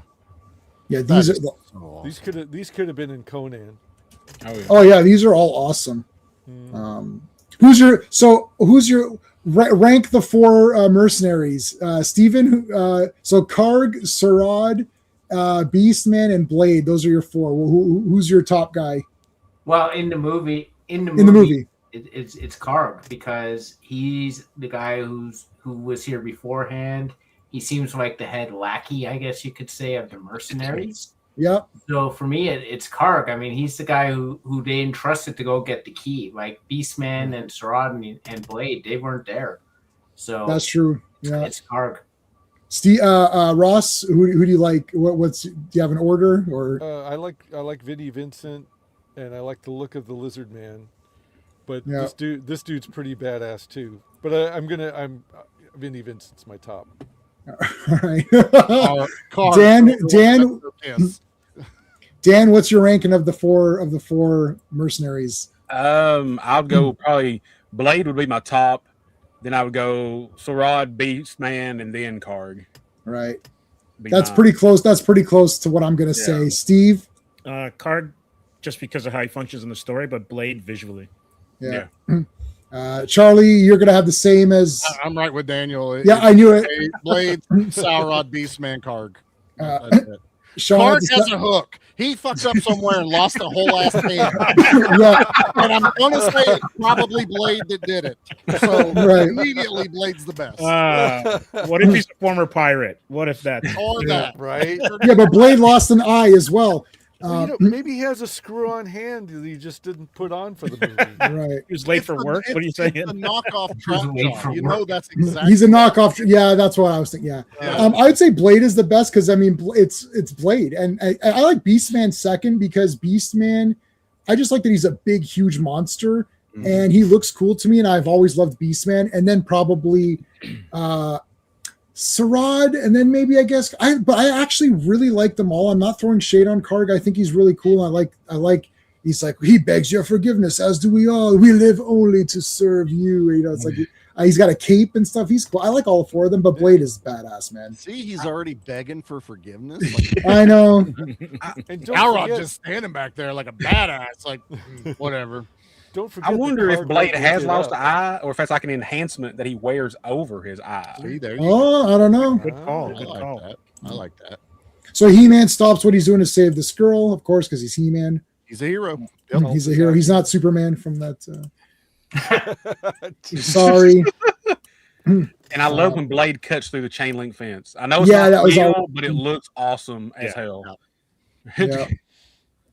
Okay, Look at so this- Sarad here coming up from the Oh, side here. That's badass. Yeah. And look at this. He-Man just beats them all up by himself. There's no dumb thing going on. I have assembled your finest warriors. Okay, well, let's see how they're going to do. Okay, so here's the part where I shit on things a little bit. The way some of these action scenes are shot, I can tell that Dolph trained like hell as best he could to learn the sword stuff. You know, he could box from Rocky IV, blah, blah, blah, blah. But the way some of this action is shot, it's like shaky cam or too close up on some Yes, things. it's not. Ross, I agree with you 100%. Not enough wides, and it's through Yeah. the entire movie. Everything's shot almost like it's for television Yeah. because it's 3x4 instead of 16:9. Gentlemen, canon. Yeah. Yeah, I get that's it. the can right. I get it. I get it. Because I think that is because it's a canon movie and they were probably fighting against time and budget Mhm. and they didn't have Oh, time yes. to block out everything and film Yes. it properly. But that's my criticism. Yeah. Yeah, but it looks, there's a couple of shots where you can see that like the fights would have been legitimately good if they had had the time and Yeah. time and The budget. final fight, they had no time. There was going to be no ending. Right. Yeah, there They was went- no final fight. Yeah. There was no there was supposed to be this really elaborate Frank Langella learned the entire thing. It was going to be like a Mark of Zorro kind of like mega fight at the end, right? Like a Right. big long elongated or Errol Flynn Adventures of Robin, you know, whatever. Like it was going to be this big huge thing. They had zero time. They're like there's no ending. So Anthony DeLongis and Dolph quickly threw on the makeup, threw on the thing, film literally. That's why it all goes gray and it's like Yeah. and they made just so it's almost like a mystical battle that only they're participating in, Right. and just to get an ending out to have an ending. This fight here, Mattel is like literally telling these guys, oh no, He-Man can't stab anyone or kill anyone or cut anyone with a sword. It's like, what are you talking about? It's like, they're like, oh yeah, he can't do any of that. Well, he can fight robots. Like he can't stab Blade. He doesn't kill any of these guys. It is like He-Man. The fact that there was even fighting is a miracle. Now, when you're watching this as a kid, you're like, oh yeah, the fights need to be better, right? Like as what you guys are saying. Right. But when you learn about this production, we're lucky we even had this scene at all. Like, like I appreciate what they were up against now, and I forgive them for all that stuff. Yeah, but that's where you got to be. Yeah, it's still pretty close up. Like, and also, like when the lasers kick in later on, it's just like lasers and chaos and explosion. Just like nobody's getting hit or anything. It's just things blowing up. You know, and it was like, well, as the movie went, it got to where Canon held the movie hostage. Yeah. So Mattel was giving them money hand over fist. And then Mattel's like, we ain't got any more money. And then Canon's like, okay, we'll just stop. Because they're capable of doing that. They played these games that Mattel just now got into. So then Mattel panics because it's wasted money. Okay, now do this. So a lot of the disjointedness, I guess you could say, of the movie when you're looking at it, critically, that's where a lot of that is. And it's like I said, it's a miracle this even got made. Right. Yeah. Am I in the minority on this one though? Because I'm watching this for the first time and I'm like, I wanted more Dolph. Like I wanted. Oh, yeah. You're not in the minority. Oh no, yeah. Every kid wanted more He-Man in this. He's almost like a side character in his own film in a way. He's there a lot, but I wanted way more. So here's a quick Bill Stout story that he told me. Have you guys remember a comic called Concrete? Yeah. I don't remember that, but yeah. The old guys do. Concrete was a big independent it was a very popular indie comic, but it was also kind of intellectual for its time. There was a big rock dude who kind of looked like a smoother Ben Grimm, and his name was, the character was Concrete, and he wanted to be a journalist. And so he goes on to the whole series is like, it's a series of mini-series about him traveling or doing different things and writing about it. So in one of the stories, one of the arcs is about him being on the set of a Conan ripoff, basically the set of Masters of the Universe. And Bill Stout said that Paul Chadwick, who created the Concrete comic, talked to him at length, and he told stories about the making of Masters of the Universe. So if you read that miniseries, it's like Bill Stout's. Yeah, I'm looking at the comic. Yeah. So anyway, that's crazy. So they said that what happened was that Dolph wasn't still not the great actor that he is now, and so they just sliced back a lot of his scenes and dialogue and everything to the barest minimum. Like his best. He comes across pretty good in this movie because this is like the best of everything he did. Yeah. Well, to the movie's credit, though, now it just feels like an overarching adventure movie. Yes. Without there's not an Indiana Jones character in it. He-Man's there, and obviously he's the main one we want to follow, but he's not driving the story. He's just one of the Masters of the Universe. Right. I mean, if this had been truly done to be faithful, it would have been a completely Skeletor He-Man story arc. Everything would have been revolving around them. Now it's like we've added the human characters, the cosmic key, all this stuff. It's like, Skeletor's almost like, oh yeah, He-Man. Yeah, let's capture him. I don't like that guy. So here but here comes Lubick, Strickland. Arresting the slackers. Yeah, the slackers. I love it. I love that he's like just like an upgraded print. He's upgraded same guy. Principal. Yeah. Yeah, he's the upgraded Strickland or whatever. Jeez, didn't that guy ever have hair? But this is Back to the Future 2 future version of him, right? Where he's got the shotgun on the porch or whatever. Yes. Yeah. Right. So I love him. I absolutely love everything about this character. I love that he stays at the end. He shows up at 40 minutes in. This movie has an hour left. And he just is so memorable. I was like, oh my God, Lubick is great. This is for real. It's Well, like, he now turns into us kids watching this. We're into it. Ludwig is now our parents watching this movie with us. yeah, And they're yeah. like, does this not make any sense to anyone else? And that's Ludwig the rest of the movie. Well, after the events of Back to the Future, he had to go into witness protection. So that's right. there you go. That was a cop in his town. It's awesome shit. Listen, kid, I got arson. I got stuff blowing up in my face around here. You better know something. This is all great. He's like, and Kevin's like immediately pissed, and he's like, well, why aren't you looking for it? It's like, okay, hold on. I literally learned about this missing girl right now. Like, give me a minute to process what's happening. He's like, well, why aren't you looking for her? It's like, dude, hold on a second. Like, Because she could be in the trunk of your car. I don't know. Where do you want me to run? yeah.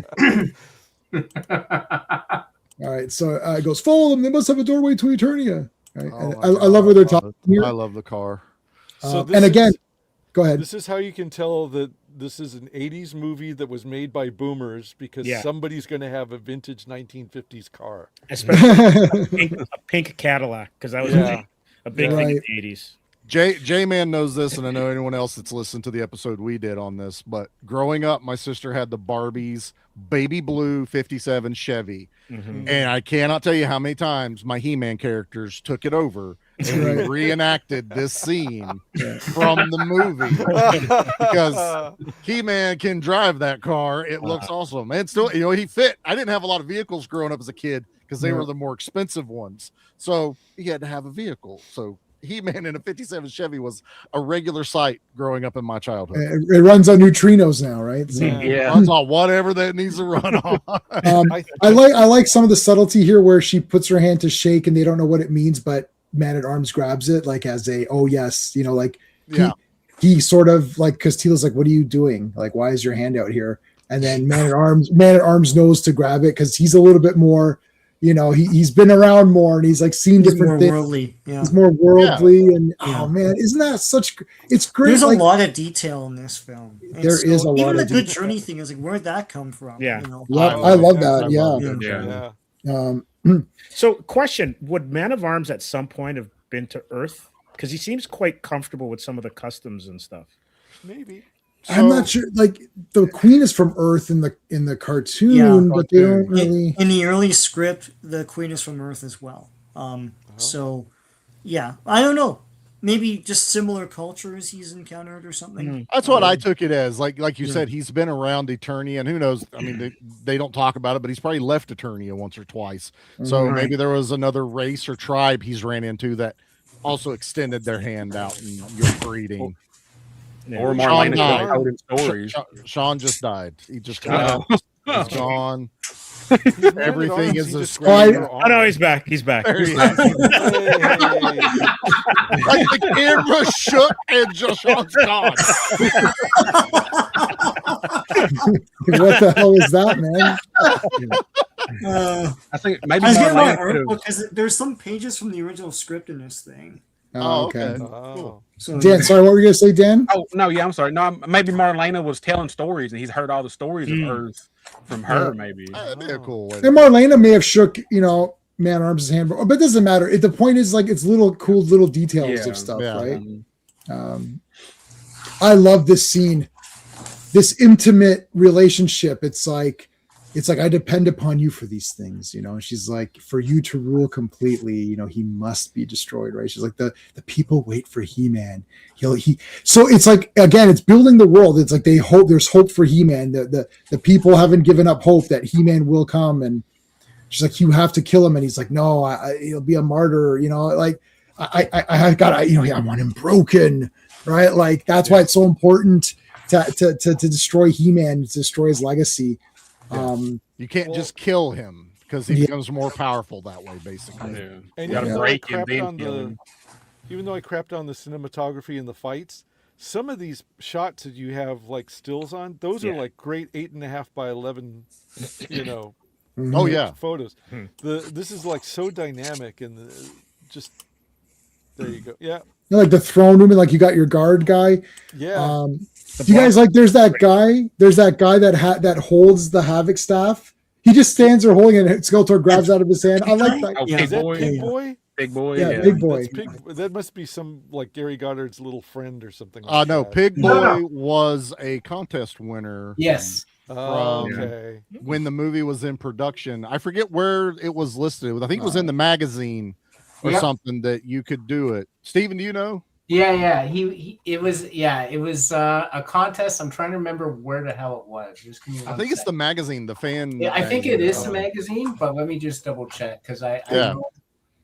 know I 'Cause, read this the other day. But they hyped it up basically that you get to be in the movie, all this other stuff. And I think they've interviewed the kid that the guy now, but the kid, and he's like, okay, put this on. Now you get to stand there. Now do this. Okay, thanks, bye. It was just literally Yeah. like that fast of it. And Yeah, but if I'm holding Skeletor's Havoc staff, I'm like, I'm coming back and telling everybody on the planet I'm in this effing movie holding the staff. Yeah. well, also you have to imagine he's standing over there going when Skeletor's not looking at him like, I'm Skeletor. Just have his staff around. So our friend RR, who's been on a few times, he's in The Hobbit. Yeah. He's in the Hobbit movie, and I mean, if I was in The Hobbit, like you would hear that every stream, like Yeah. it'd be in my Constantly. intro, Well, as years seen later, in The we're still Hobbit. Yeah. As much as we make fun of it, Pig Boy's in the Kevin Smith cartoon, so he at Yeah. least put Pig Boy in there. Yeah. Maybe we get it in the new movie. That would be an awesome little throwback. They should get the same guy. Is he still that alive? would be Oh, he's awesome. still around. So Pigman. to answer the question, it was there was commercial ads, and you had to get the entry form at Toys R Us. Okay. Okay. That's a lot of work. My parents would have been Yeah. like, no, don't worry about it. You probably had to fly your own ass out there to do it. Like there's no one like paying for you to be there to be in it. It was just like, if Right. you get here, we'll let you be in the movie. Right. Oh yeah, there's YouTube stuff with this guy. Oh my god, if this guy is in it, that's gonna be a super Easter egg, man. That'll be Yep. crazy cool. I agree. All right, so here come the mercenaries. They failed. There's Karg. Sorry, guys. It's like well, you had time to do your hair though, Karg. No, I didn't. These Earthlings have this amazing thing called Aquanet. Holy Yep. shit! Just like a helmet. Yeah, I love Vinnie that. Vincent invasion. But Karg is smart. You see, he goes, "Oh, we were outnumbered because the natives were helping out or whatever, right? Like it's like we were outnumbered by the Eternians." It's like, yeah, sure, Yeah, Right. he's pulling Like when- Starscream. Yeah. He's Well, lying. even Yeah. Evil Lynn pulls it out on him later, like, you lying little piece of shit. Outnumbered, outclassed is more like it. You can tell it's a mask, but it's a great mask. Yeah. Oh, it looks still awesome. works. Now, and this is another thing to throw back to the way why Skeletor looks like he does. Look at Karg. He's got those recessed eye sockets in there, but Yeah. he just feels alien. It's not like it's supposed to be a skeleton, so it works for these races that are in this movie. Right. He almost seemed like a Skeletor race character too, like where they're these skull. It's like you could say their skulls are on the outside of their flesh. Like an exoskeleton. like an type thing. exoskeleton Yeah. skeleton. Like their skeleton is an exoskeleton, like it's on the outside, which can very easily be like, yeah, okay, that's kind of neat. It's just a really Maybe cool creature Skeletor design. was a racist term that he embraced, like Marvel Zombies. It's like, he, that Skeletor face guy. And it's like, Right. well, How just- dare you. we're taking it back. We're I'm taking gonna it back. use that That's as just- my name. That is my name. How dare you?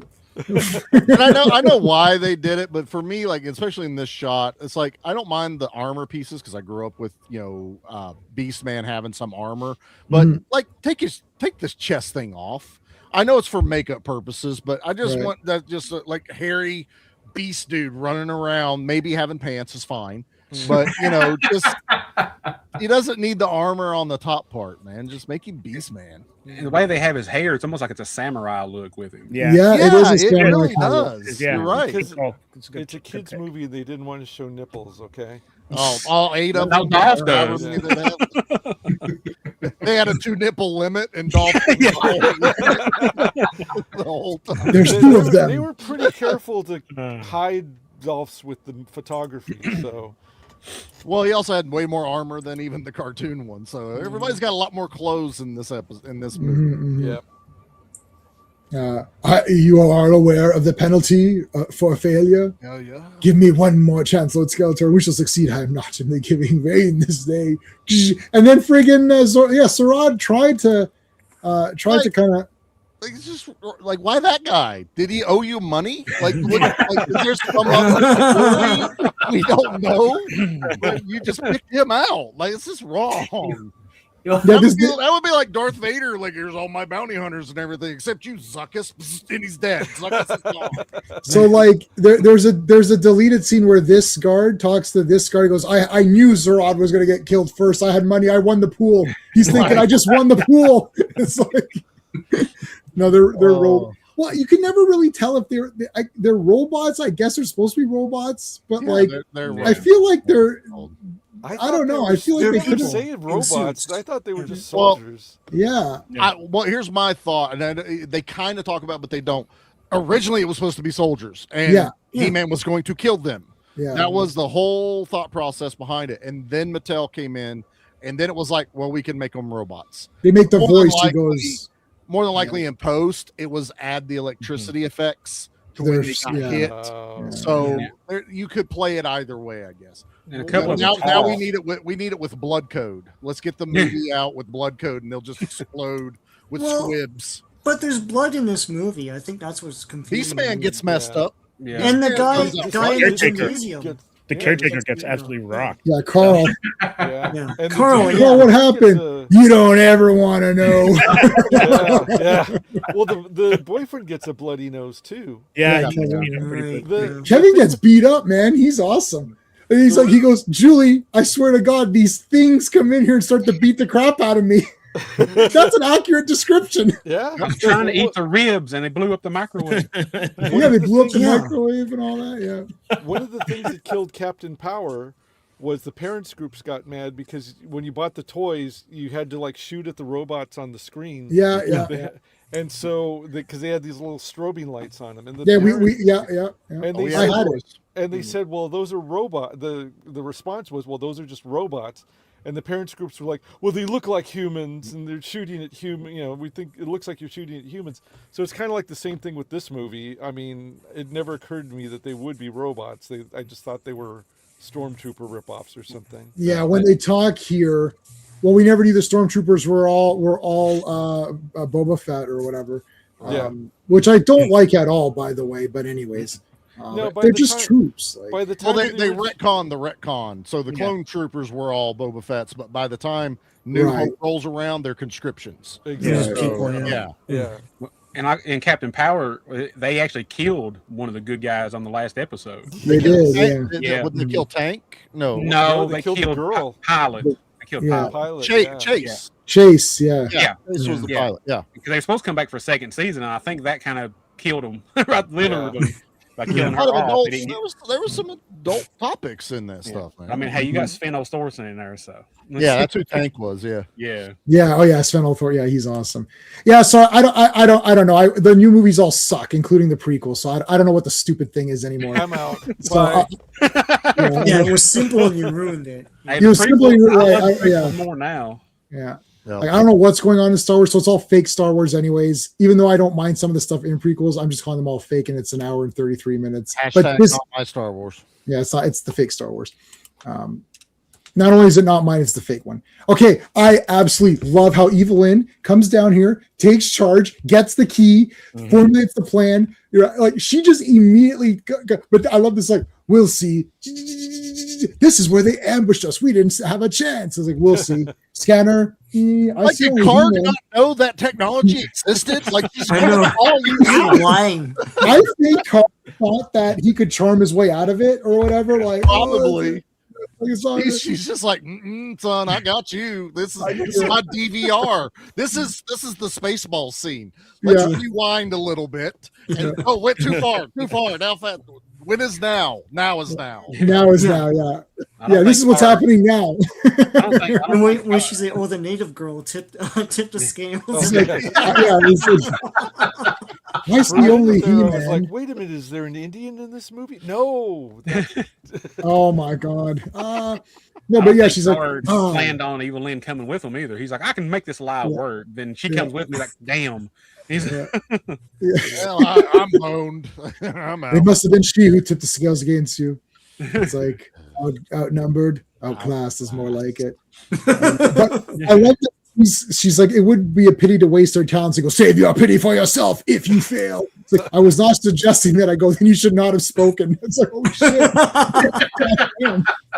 Like, this movie actually has a lot of great life lessons. When the big boss shows up and is yelling at one of the workers, just let it happen. If it's not you, keep your mouth shut.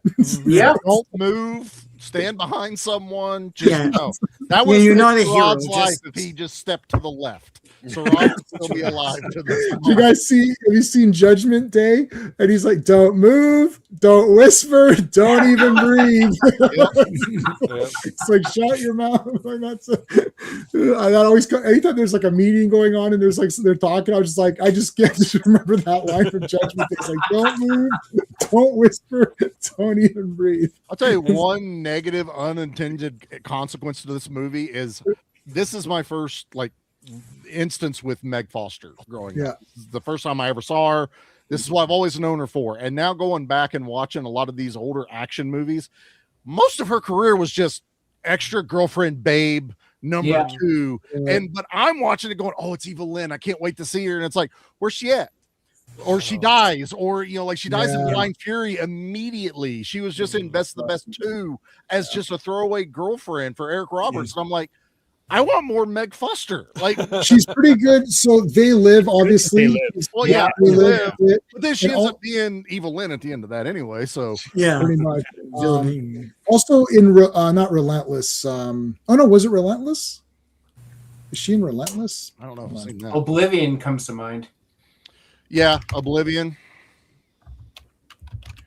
Wait a I second. think- I'm sorry. Hold on. Did I hear that Charlie has not seen Relentless? No, I don't know what that is. Oh my god. I don't know what it is. Uh-oh. It's Oh a my God. movie Oh, no. I gotta watch. Oh yo, dude. It's Robert Loggia and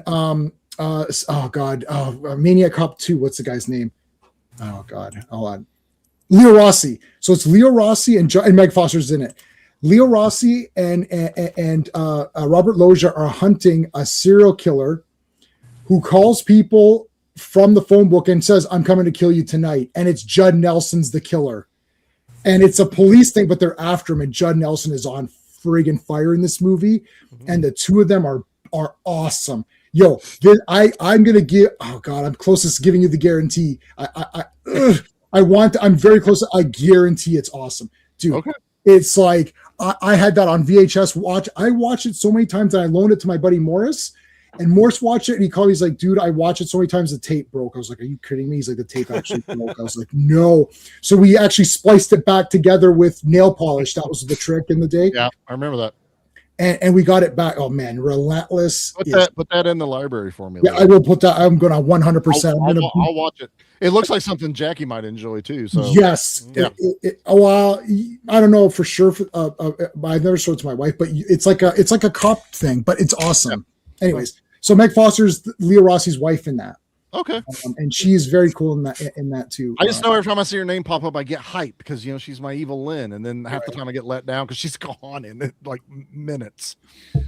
So hold on. Okay, so we wanted to point out that Sorad drew his blaster before. I couldn't freeze it, so the way I can't play the movie because I'll get nailed for copyright or whatever. So I'm trying to I can only skip ahead 10 seconds and 30-second intervals. So I couldn't pause to where Sorad is getting disintegrated, but it looks like he's trying to draw his weapon out to try to fight back or whatever, or he was going to try. I don't know if we can try to get to it. It's just after here, right? Can you So it's start right- it it's right without there. actually playing it? Yeah. I don't want to play it because although there he is disintegrating. Yeah, Yeah. there's bits of him. Yeah, the moral lesson here is don't have a costume with a complicated special effect that they keep having to do. Yeah, it's hard to. I'm not going to be able to get to it. And you're not Gwildor. Yeah. Yeah, right. This is the native girl who is helping He-Man. There's a really cool part with Card here in a second. Hold on. Yeah. They Okay, have a picture of the mom, too. I'm watching the thing right now. That And here's prop where is cool, this is too. where I'll defend Sauron. So Yeah. I'm watching it. Skeletor is pointing at him first, Yeah. and Sauron knows it's about to happen. So he pulls his black. I'm watching it. Yeah, that's awesome. Skeletor turns and points his hand because he shoots the Emperor lightning, but and Sauron reacts immediately. Pulls a good mercenary would Yeah. always go for his weapon 1st. Mhm. That's right. But it's not that he drew first. It's a Skeletor. He knew he was about to die, so he went in defense mode. Yeah. All he had to do was grab Sauron Karg and shot pull him first. over. Yeah, I'm telling you, just whoop. Whoop, my bad. So the microwave interferes. I love that. Yeah. And I like how the robot, he says, this is interference I've never seen before. I don't know what it is. That's true. They Yeah, told he us wouldn't that have- 80s microwaves are perfectly safe, but this movie kind of Yeah. makes that a lie. This is also my favorite thing. If you watch that scene again, Ava Lynn keeps asking for different weapons. There's one guy handing multiple weapons to her and tools. Like he's the accessory pack guy. Right. He carries everything. He's like the dude at ECW that's handing out the frying pans. And Well, he Baseball hands her bats. he hands her the collar. He Yeah. hands her the scanner. He hands her the scepter-looking thing. That's the only dude. That's his only job. His name is Handor. And he hands- And I like that. well, I'm glad he's called Handor for that reason. well, they had a maintenance man. You called had that. one job, and that's to be Handor. Yeah. He's got Trap Jaw's belt, so he's just got him. There you go. He's just like hooked around the side. Yes, this is Tom Paris's. That's Tom Paris's arm. I really feel like a Whopper. I'm just throwing that out there. No, Yeah. and Robbie's ribs as well. So here comes. So they take the cosmic key. Now this is. I found out there is a flaw in the collar. The flaw of the collar is that it's like any of these things that are truth machines. The flaw is that you're only going to say what you know. Had they not used the collar, they would have been on their trail better, because when the collar is removed, he says, oh, a policeman took it. He said he was going to go down to Charlie's music store to check out the story, but he didn't know that that's where the policeman was. Look at the wording is very cool here. She's like, where's the policeman now? I don't know. Right. He doesn't know. now. True. Right. Where is he? I don't. Oh. Had they just said, where's the policeman? Like, I don't know. He said he's going to go to the music store, but it's not, it doesn't work that way. It's just like, it's telling you exactly what you know. It makes you super literal. Yeah. Wow. Yeah. Mhm. So that does, because she would have had to ask, where exactly is the police person taking the cosmic? She did not ask that. And she didn't ask it. She, where is he? I Yeah. said, oh. I don't know.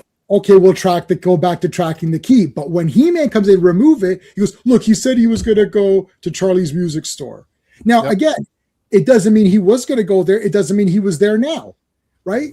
Because even if she said, where's he right now? Like she says, where is he now? I don't know, because who knows where he is right now. But even if she said, where's he going? He's like, I don't know where he's going. Like he doesn't know he's going to the music thing, but a human would say, like, well, he said he was going to go there, so okay, I'll go check there. Right. But he doesn't. Our natural way of doing it. But she would have had to ask, where did the policeman say he was taking the key? Yes. And she wouldn't know to ask it that specifically. Right. Very cool. I love that. Because like he would have spilled the beans in 2 seconds. Yep. He would have said everything. Okay, I found it in Laurelwood Cemetery. The guy came and took it. Like he would have just spilled the whole story because he was scared, right? He doesn't know. But because they put the collar, it actually put them behind and gave He-Man the advantage, which I thought was very cool. So I noticed that. And I love Blade. Look at the details here. So he did lose his eye. You see? Okay, yeah. Scar going down. You got to see the scar. So there's confirmation. I think the eye did get lost.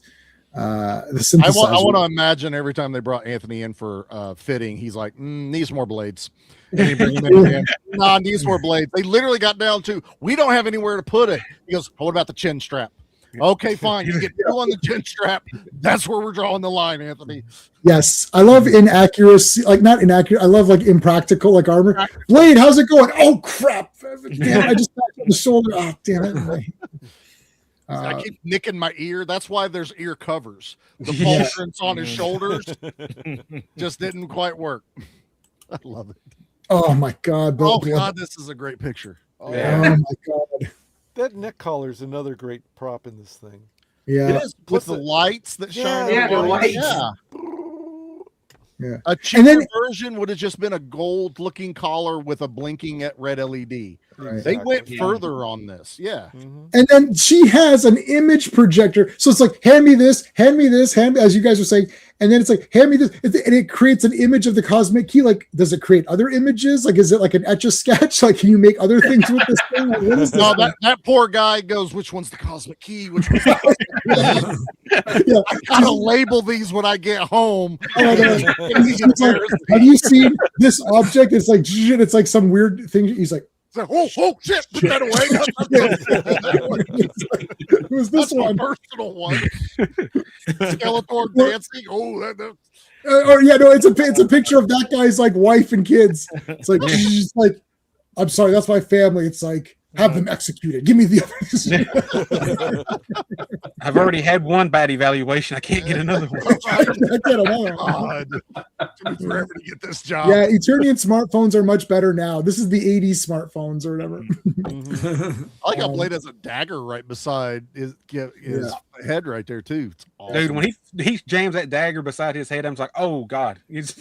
Yeah, right there. He's got it in his hand right there. Bow. I think Yeah. anybody else might have actually hit the actor, but I think DeLon just was trained enough. He just like, whoop. Oh yeah. Yeah.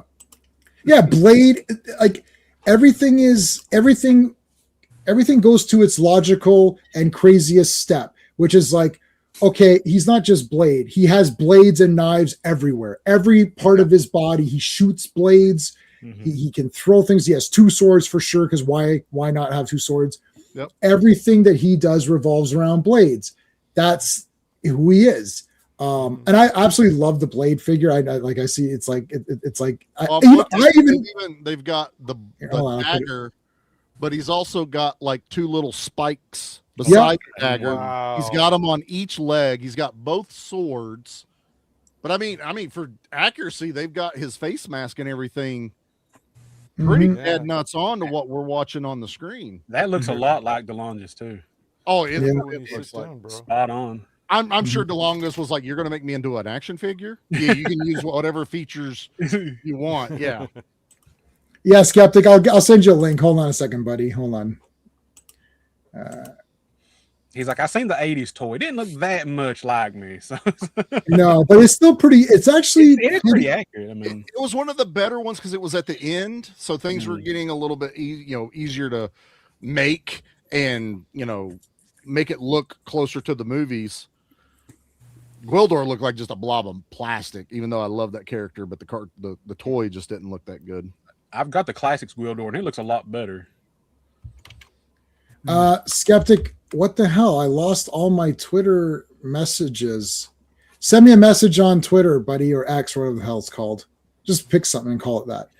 Send me. I can't find you, buddy. I don't have my. I lost my messages or something. It's asking me for something. So send me a message and I'll send back. Kevin, what is this thing? Don't worry, we'll get it off. I love the reactions here because He-Man is all business. Man at Arms immediately goes to the tech thing, like, I'll remove this. And Teela, she's like, he'll be okay. Like, she's comforting the girl. Right. It's like, right. He-Man's like, look, we got it. Well, where's the key? Who put this on you? What's going on? Right. Man at Arms is immediately like going to his specialties, which is, I'll take this off. And Teela's like, I'll relax the girl. Pretty cool. Like, there is details in this movie. They thought things through, like in the most that they could of, it's not just who says what for just the shit of saying the dialogue or whatever. So I thought that was kind of neat. Right. There was some care put to it. Yeah. Yeah. I love that Kevin says no and she says of course at the same time. You had to skip it because of the thing, but that flying vehicle that Evelyn's flying around in. Oh, let me see if I can get to it. That thing is so cool. Actually, yeah. which reminds me, coming up is the thing that Skeletor arrives on. Yeah. You guys were absolutely right about the New Gods thing, because Bill Stout, that was in the trailer, which is one of the things that made me want to see the movie, even though I was like, too old for the toys and the cartoon. But Bill Stout said that was 100% inspired by Jack Kirby's New Gods. It's almost exactly what it looks like. Yeah. Skeptic, I don't see it, buddy. I don't see it, man. Send me again. Something's wrong with my X. Uh-oh. The shot when they fly off and Gwildor's car is coming is amazing. For that time, it's really well done. Like, just a low budget movie. It didn't look like that to me. And it was just a model that they used. Yeah. And they didn't even notice, like, there's this flying. There's a big giant thing flying off. Just snuffle up against rules. I like this. I like this. Like, this is the native girl who's helping. So she takes that information, comes into play later. Yeah. Yeah, she does a T1000 before the T1000 does it. It's like, I'm going to look like, the family member and work that angle on it. It's awesome. Yeah. Let me see. Hold on a second. I'll try one more thing. And I think is it me, or does it look like Karg's makeup looks different in this scene? His ears are sticking out of his hair. His hair is fell just a little bit. Yeah. He actually looks like one of the dogs from Tank Girl right now. Yeah. It was a little humid when they filmed it on Earth, so his hair's a little flat now. Oh, there you go. There's them in it. The carrying case. Yeah. There's the troop transport. Yes.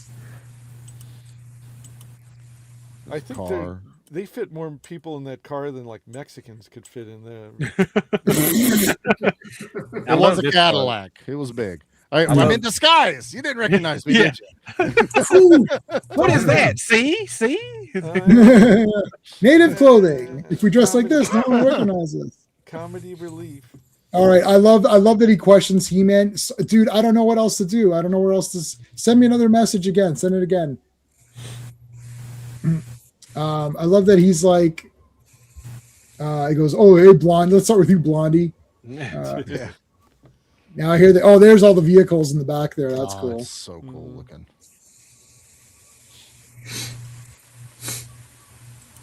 So here he's trying. So the keys are all moved, messed up because everyone's been touching it, playing with it, effing it up. This is like your office chair. So you come in the next day and someone's moved it. You're like, oh. Then the arms are off and like it's low and the back is messed up. And I've literally gone home from work. I've driven. I was like, did someone take my chair? Yeah. I'm like, I'm going home. I'm working from home. F you guys, figure it out. Yeah. I will say, when he says about the keys being moved around, I remember toward the beginning of the movie, he says that the key has a built-in like homing signal, return home signal, a recall mode. Yeah, Just push the red button. Maybe it'll just open the portal back to eternity. Well, Daniel, that's the first button I'm pushing when I find something. Hit the red button. Push the giant red button. Just makes it. I don't know what's coming on. It's not working, Skeptic. Sorry, man. I don't think it's happening, buddy. You sent another one. I don't know. My X is messed up. It's not working. All right, so here they come through the window. Big action scene. Here we're getting into the breaking the fourth wall. Before Deadpool. Yeah. So hold on a second. Here's so she goes out. I love how he's like. I like how Lubick is like, ain't that your friends getting their asses kicked out there? So she comes out. She's like, it sounds like you need a woman's touch out here. Yeah. Oh, there it is. Oh, it's right there. Yeah, she's like woman at arms. Yeah. I got a big pop in my theater. Everyone laughed at that. My mom liked that too. But Woman at arms. Okay, I'm trying to like. Yeah. I think she does Okay, after whatever. she shoots him, I believe. Yeah, she does The after. way she holds a gun, it's like she's using a squirt gun or something. Actually, It's fine. It's fine. Well, she's from Harley Davidson, the Marlboro Man. Yeah. Another good flick. That's an awesome one. Yeah. Woman at arms. I like that. That was cool. I'm gonna put you away. For 100 years, you and all your friends. He goes, you're going to jail. He goes, Kevin, I can promise you, you're going to jail, Corrigan. You're going to jail for this accessory to arson, resisting arrest. So I'm going to put you away. This guy's like not happy about any of this. I think he was 2 weeks from retirement. No. I would believe it if he said that. Yeah. He's the most James Tolkien in this movie than any Yeah. other thing he's in. Yeah. In the 80s, if you wanted someone lectured, get James Tolkien to do it. Yeah. Did he ever have hair? Yeah. Anyway. Yeah, Strickland.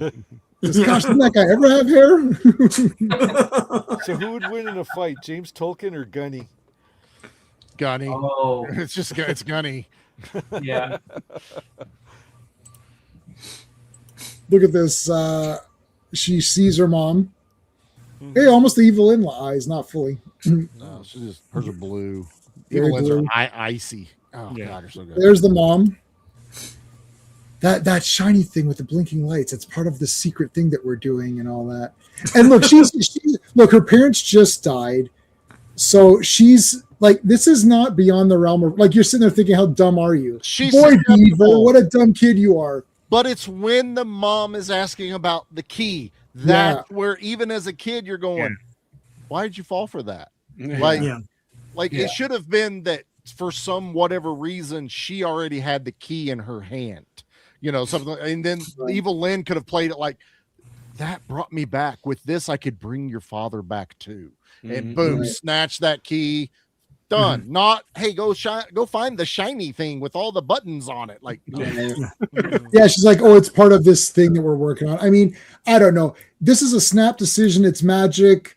It's like it's magic instead of timey-wimey. It's they have to magic. get the key somehow. Fine, whatever. It was It's fine because the kids needed something that so they could be ahead of the adult characters. And, Yeah, Right.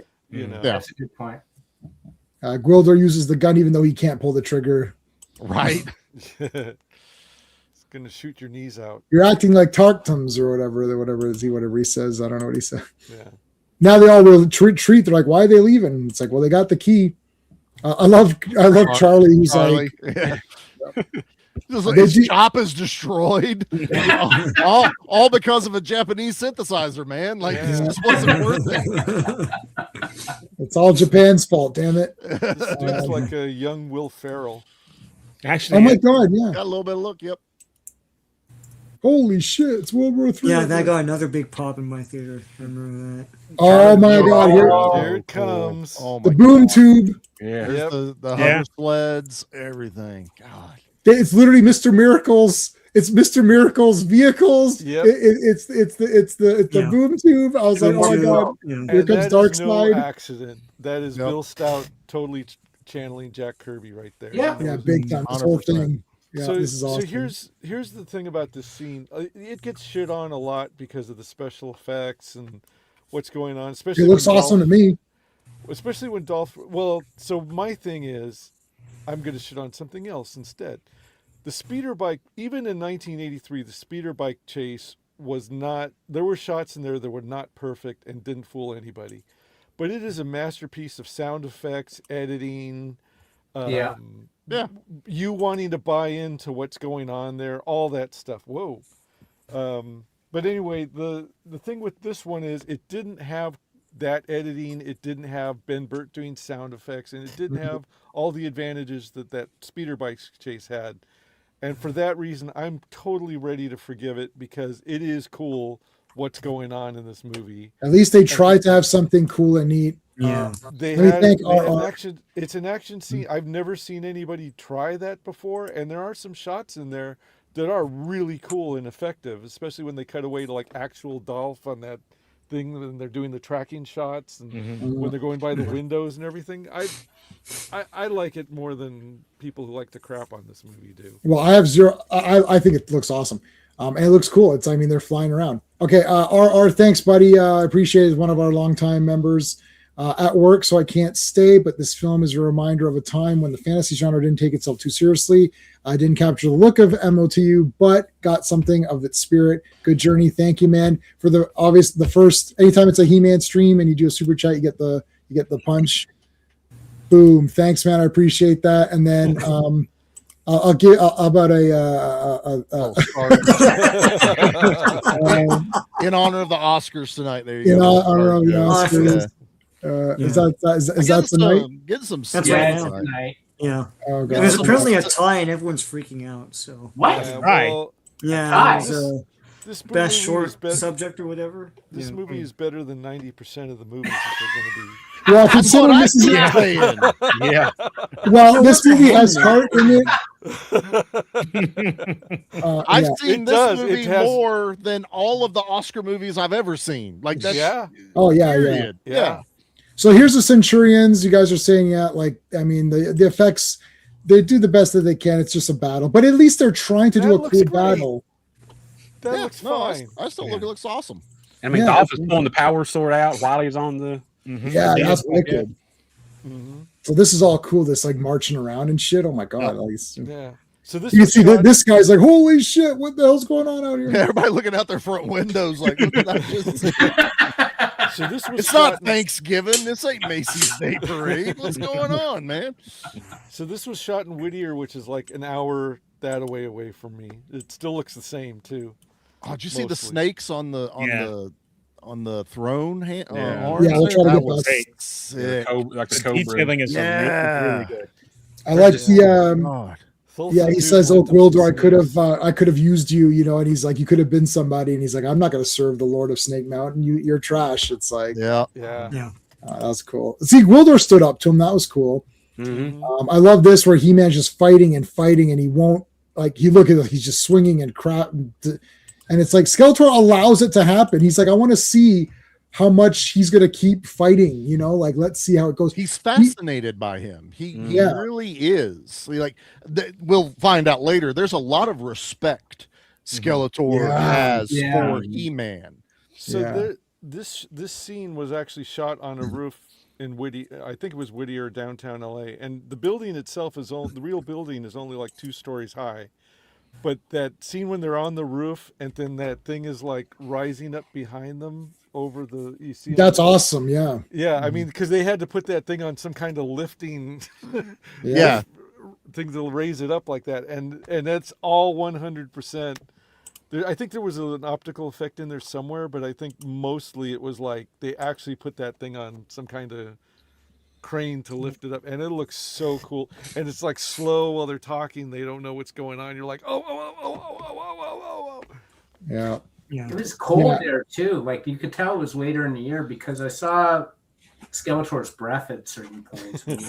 Awesome. It never gets that cold here. Well, I didn't think so, but I saw his breath a few times. I'm like, what? Yeah, it gets cold enough for that, and that's about it. my only problem with this is Skeletor doesn't order his men to take the second key.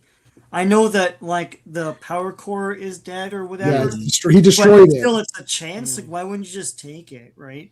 And they could have just had Gwildor make a makeshift key out of the Earth stuff, and they kind of do that anyways, to get back, right? Right. But anyway, Yeah. I just thought it was weird. Yeah.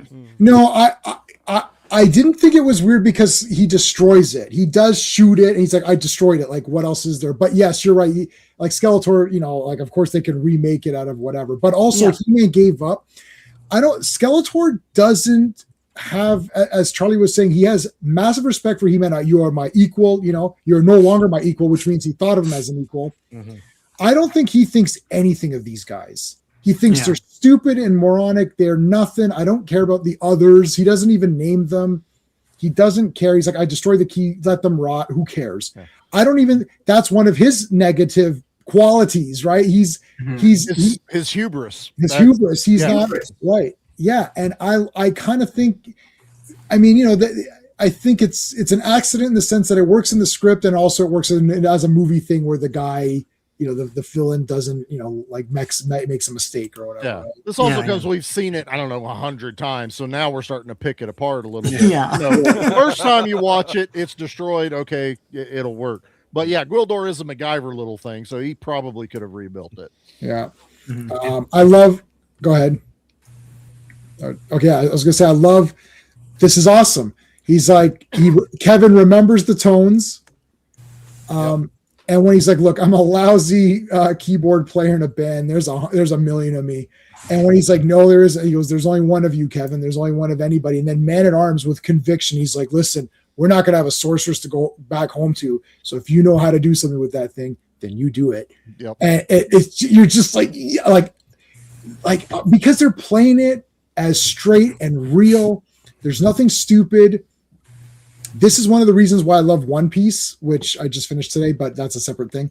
But I like when it's just, this is the adventure, this is the world, these are the characters. Man at Arms believes that Gwildor can get us back. Tila's like, Kevin knows the tones. Can you get us home or can't you? He's like, yeah, I think I can. I need this. And yeah, I've got that. No, I've got this. And they all contribute something to get it back. This is friggin' awesome. They're not going to do, they don't do this in very many other movies. They do stuff a little bit like this stuff in Hobbit, which is why I love the Hobbit movies. There's a few of these scenes like this where he's like, I'm going to help you get home because I love my home and you don't have one. So I'm going to help you get back. That's in the first Hobbit movie. I love stuff like that where it's like, here's why it's just simply stated. It's like, no, Kevin, there is only one of you. We need you. This is also subconsciously to some people, if you don't put it together, many times at the end of the cartoon, Man at Arms taught us a lesson at the end of the show. This is essentially Man at Arms being that character now, teaching Kevin something, but it's a point of this could be, put in any aspect of your life. So there was a little bit of extra that it's coming from Man at Arms in this scenario that I always loved. Yeah, I like too that the tones are built into the song itself, like in the beginning of the movie. It's the second verse, right? Yes. So when you're a kid and you first see this movie, and then he's like, he's trying to remember the second chord, and every kid is trying to remember that second chord from the from the beginning of the. You're with them at that point. Yeah. Like, oh shit, what was it? It's pretty cool. Yeah. So to activate it, you need that tone first. But then you've got, so it's like your coordinations, right? Like there's this music for here. He's literally figuring out I love how he's figuring out with like little pieces earlier on, like when they're in the back room. It's like, okay, we got to be here. So what's the distance of this? How do I calculate that based on music, right? It's like, I have to calculate it as tones and chords and, Gwildor explaining how this thing works to us, it's kind of like the Stargate, putting on the different chevrons and moving them around. That's awesome too. But this being that and it also means that music is kind of universal, but it has different powers. Like it has the power to inspire people, most places, but now it has the actual power to it to teleport, to do all these other great things with it. All right, so he's like, you do it, you do it. So he goes and gets the keyboard. There's He-Man. He's captured. I love this. Even this part here.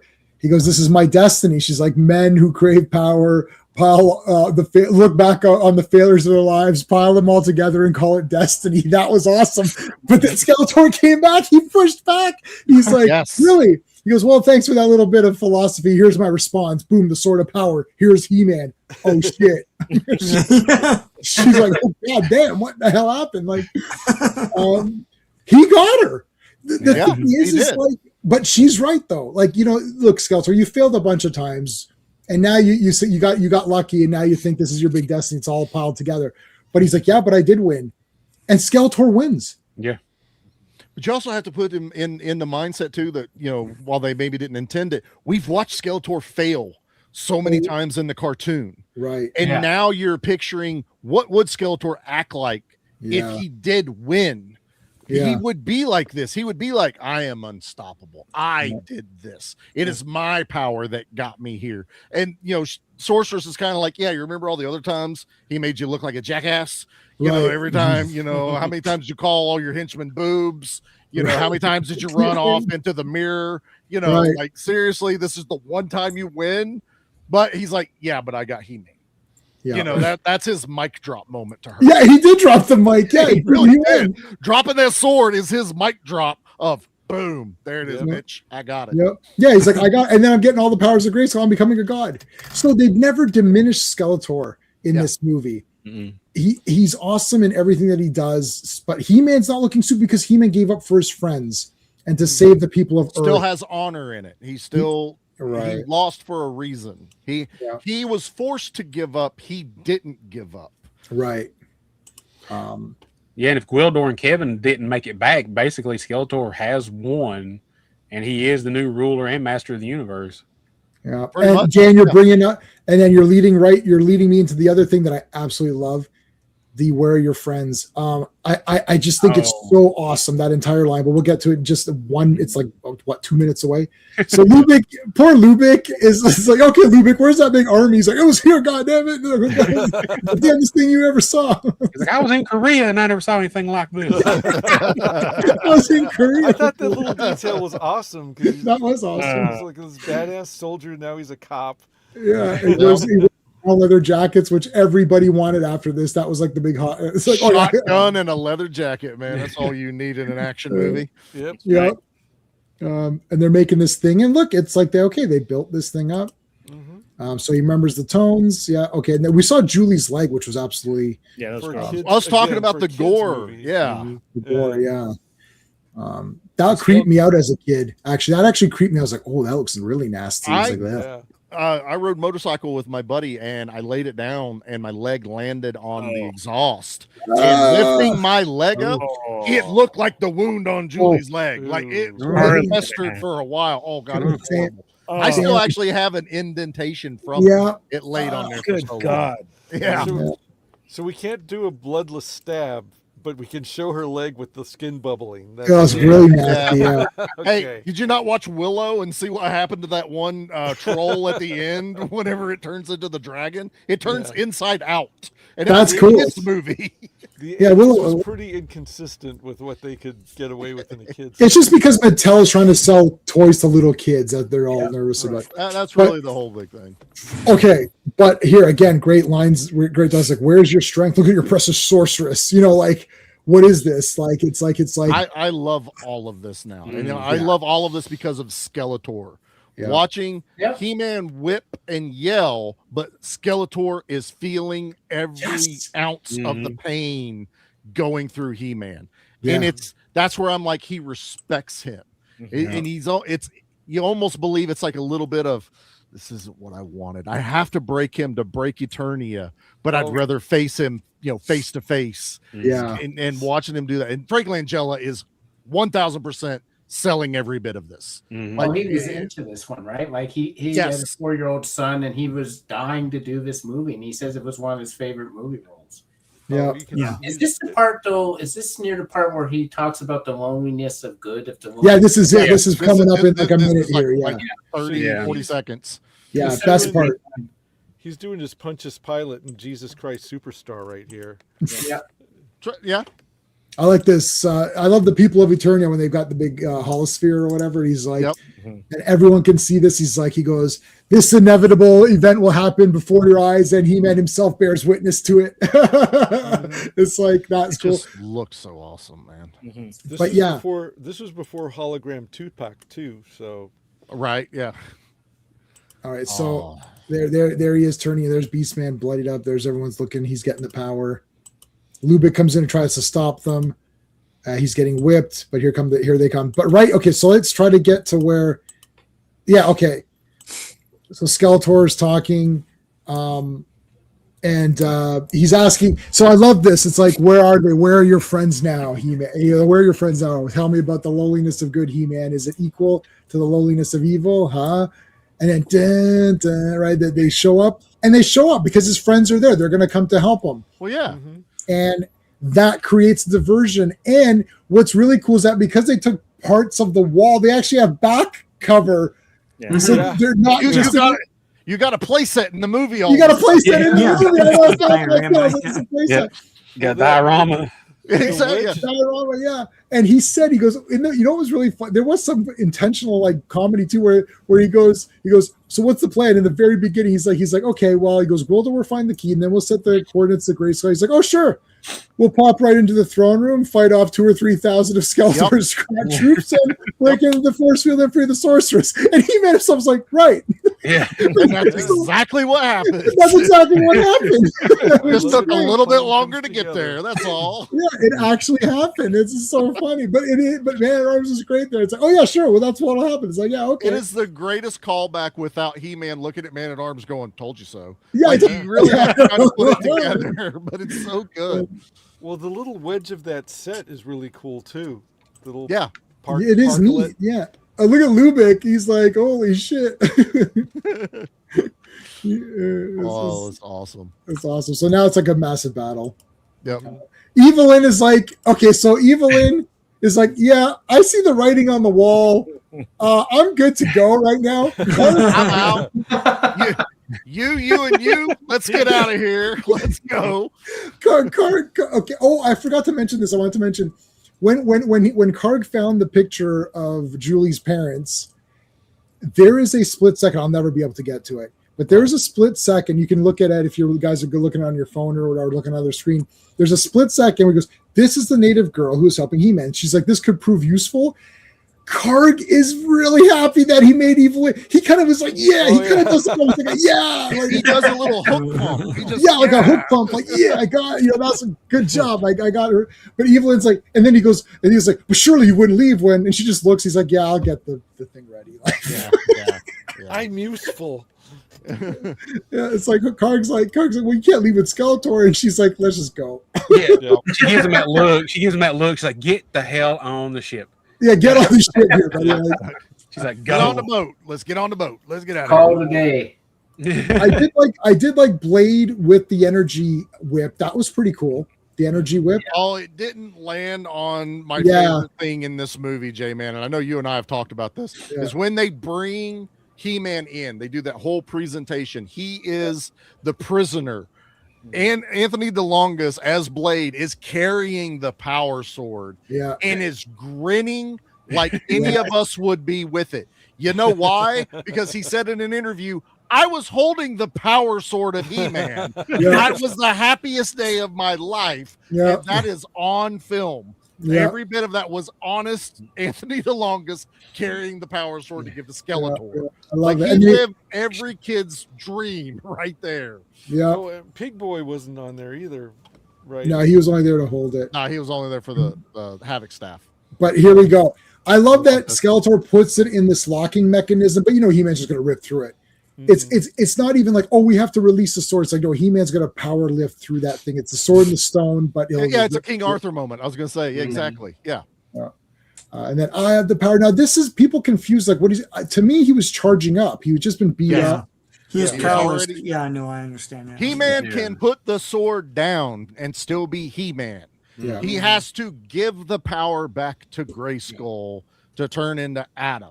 So Right. everyone that's like, well, he didn't have a sword, he's not He-Man anymore. No, he is He-Man until he gives back the power. Yeah, the Yeah. sword's It's just not a like conduit gold. that he uses. Exactly. Yeah, sword is a conduit. And yes, Right. Kevin Smith Yeah, dove into that. yeah. I do like that he did it. It was more like, it's the whole Thor thing. You've always had the power, but the hammer helps you guide you. Right, It right. helps you release it. It's same basic principle. Mm. But this is the he- point in the movie when he has to say the thing. you got to say the line. Say the thing. We've gone how long, J-Man? An hour and 14 minutes. Yes. Got to say Hour those 34. things. There we go. Hour 34. 34. Before Yeah. I don't care. I still get goosebumps. I still get pumped. I Me too. adore this. Like Yeah. this is my favorite thing. And So this I is got like to- basically where the movie was going to end. It was right here. So I got to see Dolph at a local Comic-Con years ago, and somebody brought in a replica of that sword, and he held it up and did that live. Nice. I would lose it. I, would lose I it. lost it. I would lose it. Not dude. gonna lie. But Daniel's right. Right there when he held that sword up is where Cannon's like, okay, we're done. Yeah. And Cannon was totally fine releasing this movie with that being the ending. Done. Wow. I mean, Now, yeah, They were already planning part 2. They had right. already built the sets. They had already had a lot of, they were going to reuse a lot of the other stuff, but it was already going to happen.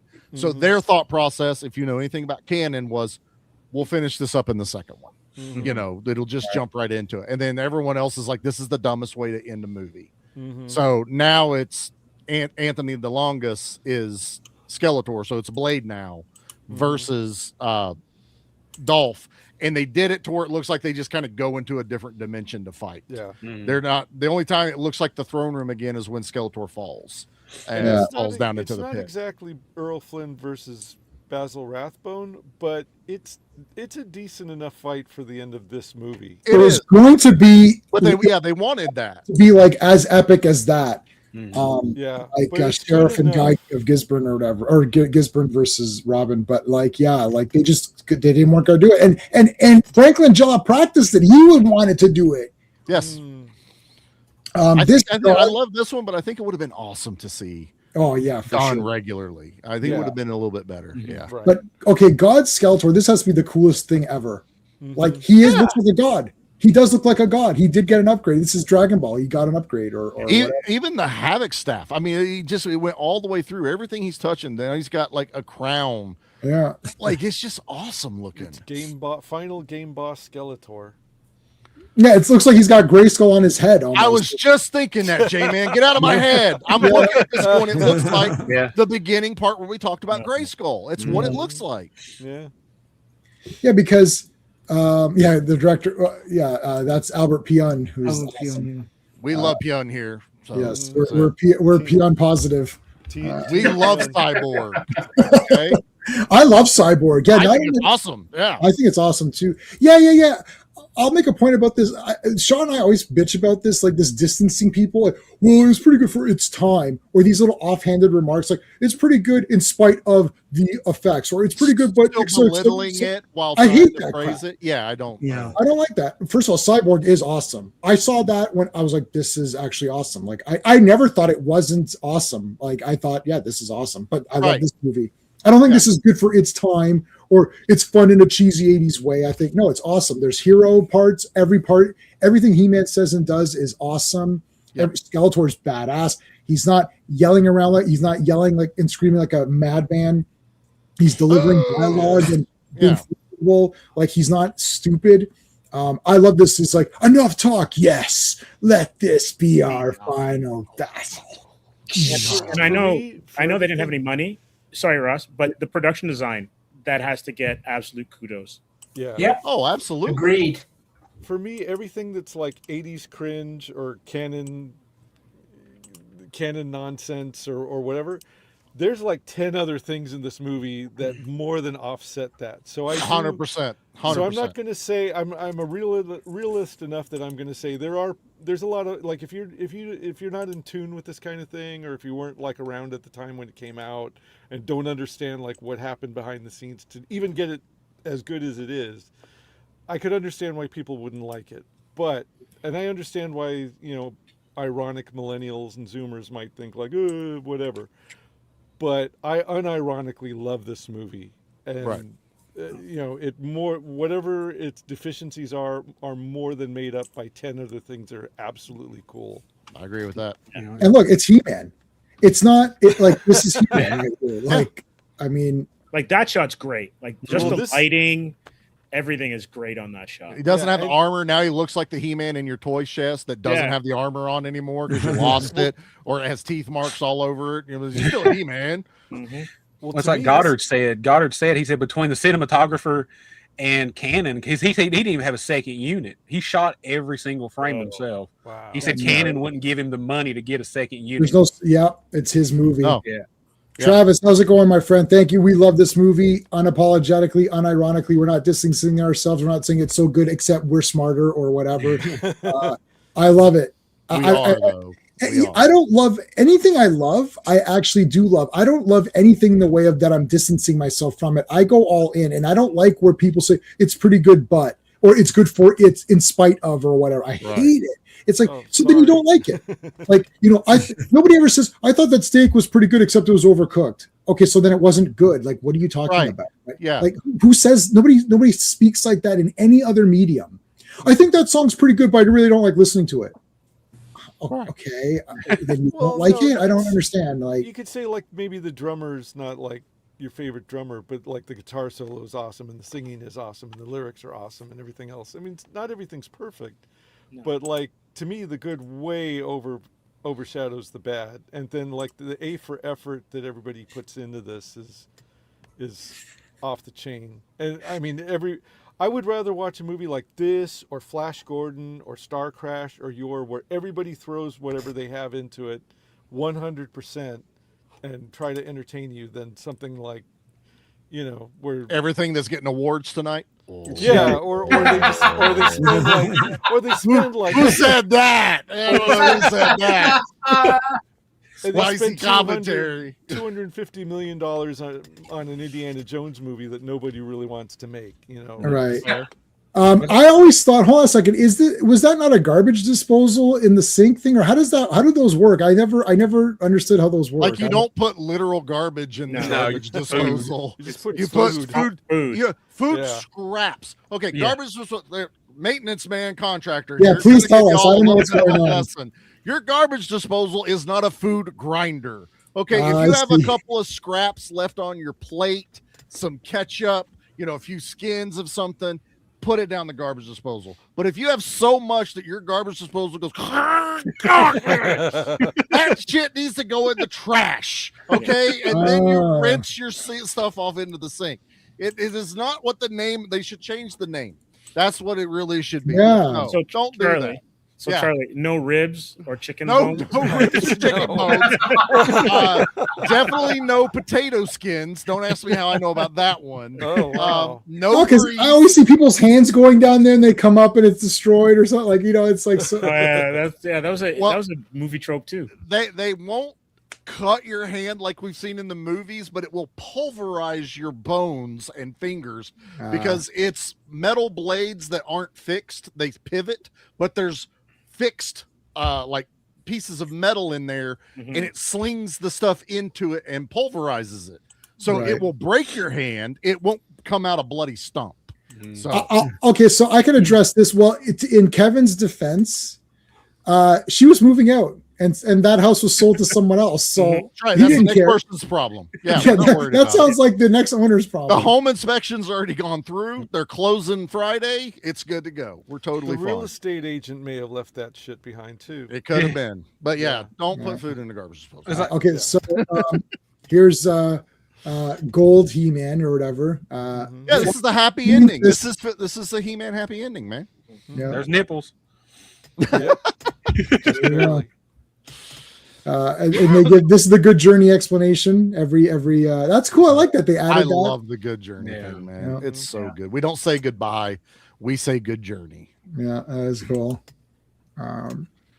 Now I love this where Gwildor says Gwildor actually smiles and sends them back. Like he's like, I can send you to the future or the past or whatever. Wherever And they're like, you no, wanna just send go. us home. Yeah, Also but love that he has ribbons in his hair. He accessorized for this. which yeah, is that was awesome. great. Yeah. And Ludwig's in the background. I don't know if it's going to skip over his whole thing where he, like Yeah, he's sticking around and he's got the hot chick on his arm. Yeah. Well, He's like, this is I a love great that. retirement plan. Yeah. do Eternian women dress like 80s hot chicks? We With can like- only pray that they do. Steve. Or did he tell her, hey, back on my world, this is what It's a hot chicks constant are wearing. toga party here Yeah. at Eternia, brother. Wearing gotta- the you short, gotta love him. spiky hair. You want to You look gotta like love him. Roxette. For saying that line where it's like no one shoots at Lubbock. We didn't even say his first name. Yeah. Yeah. Nobody takes pot shots at Lubick. Not even Sergeant Lubric, Lieutenant Yeah, Lubric, it's- nothing else. He just only goes by Lubric. Nobody puts baby in a corner and nobody shoots at Lubric.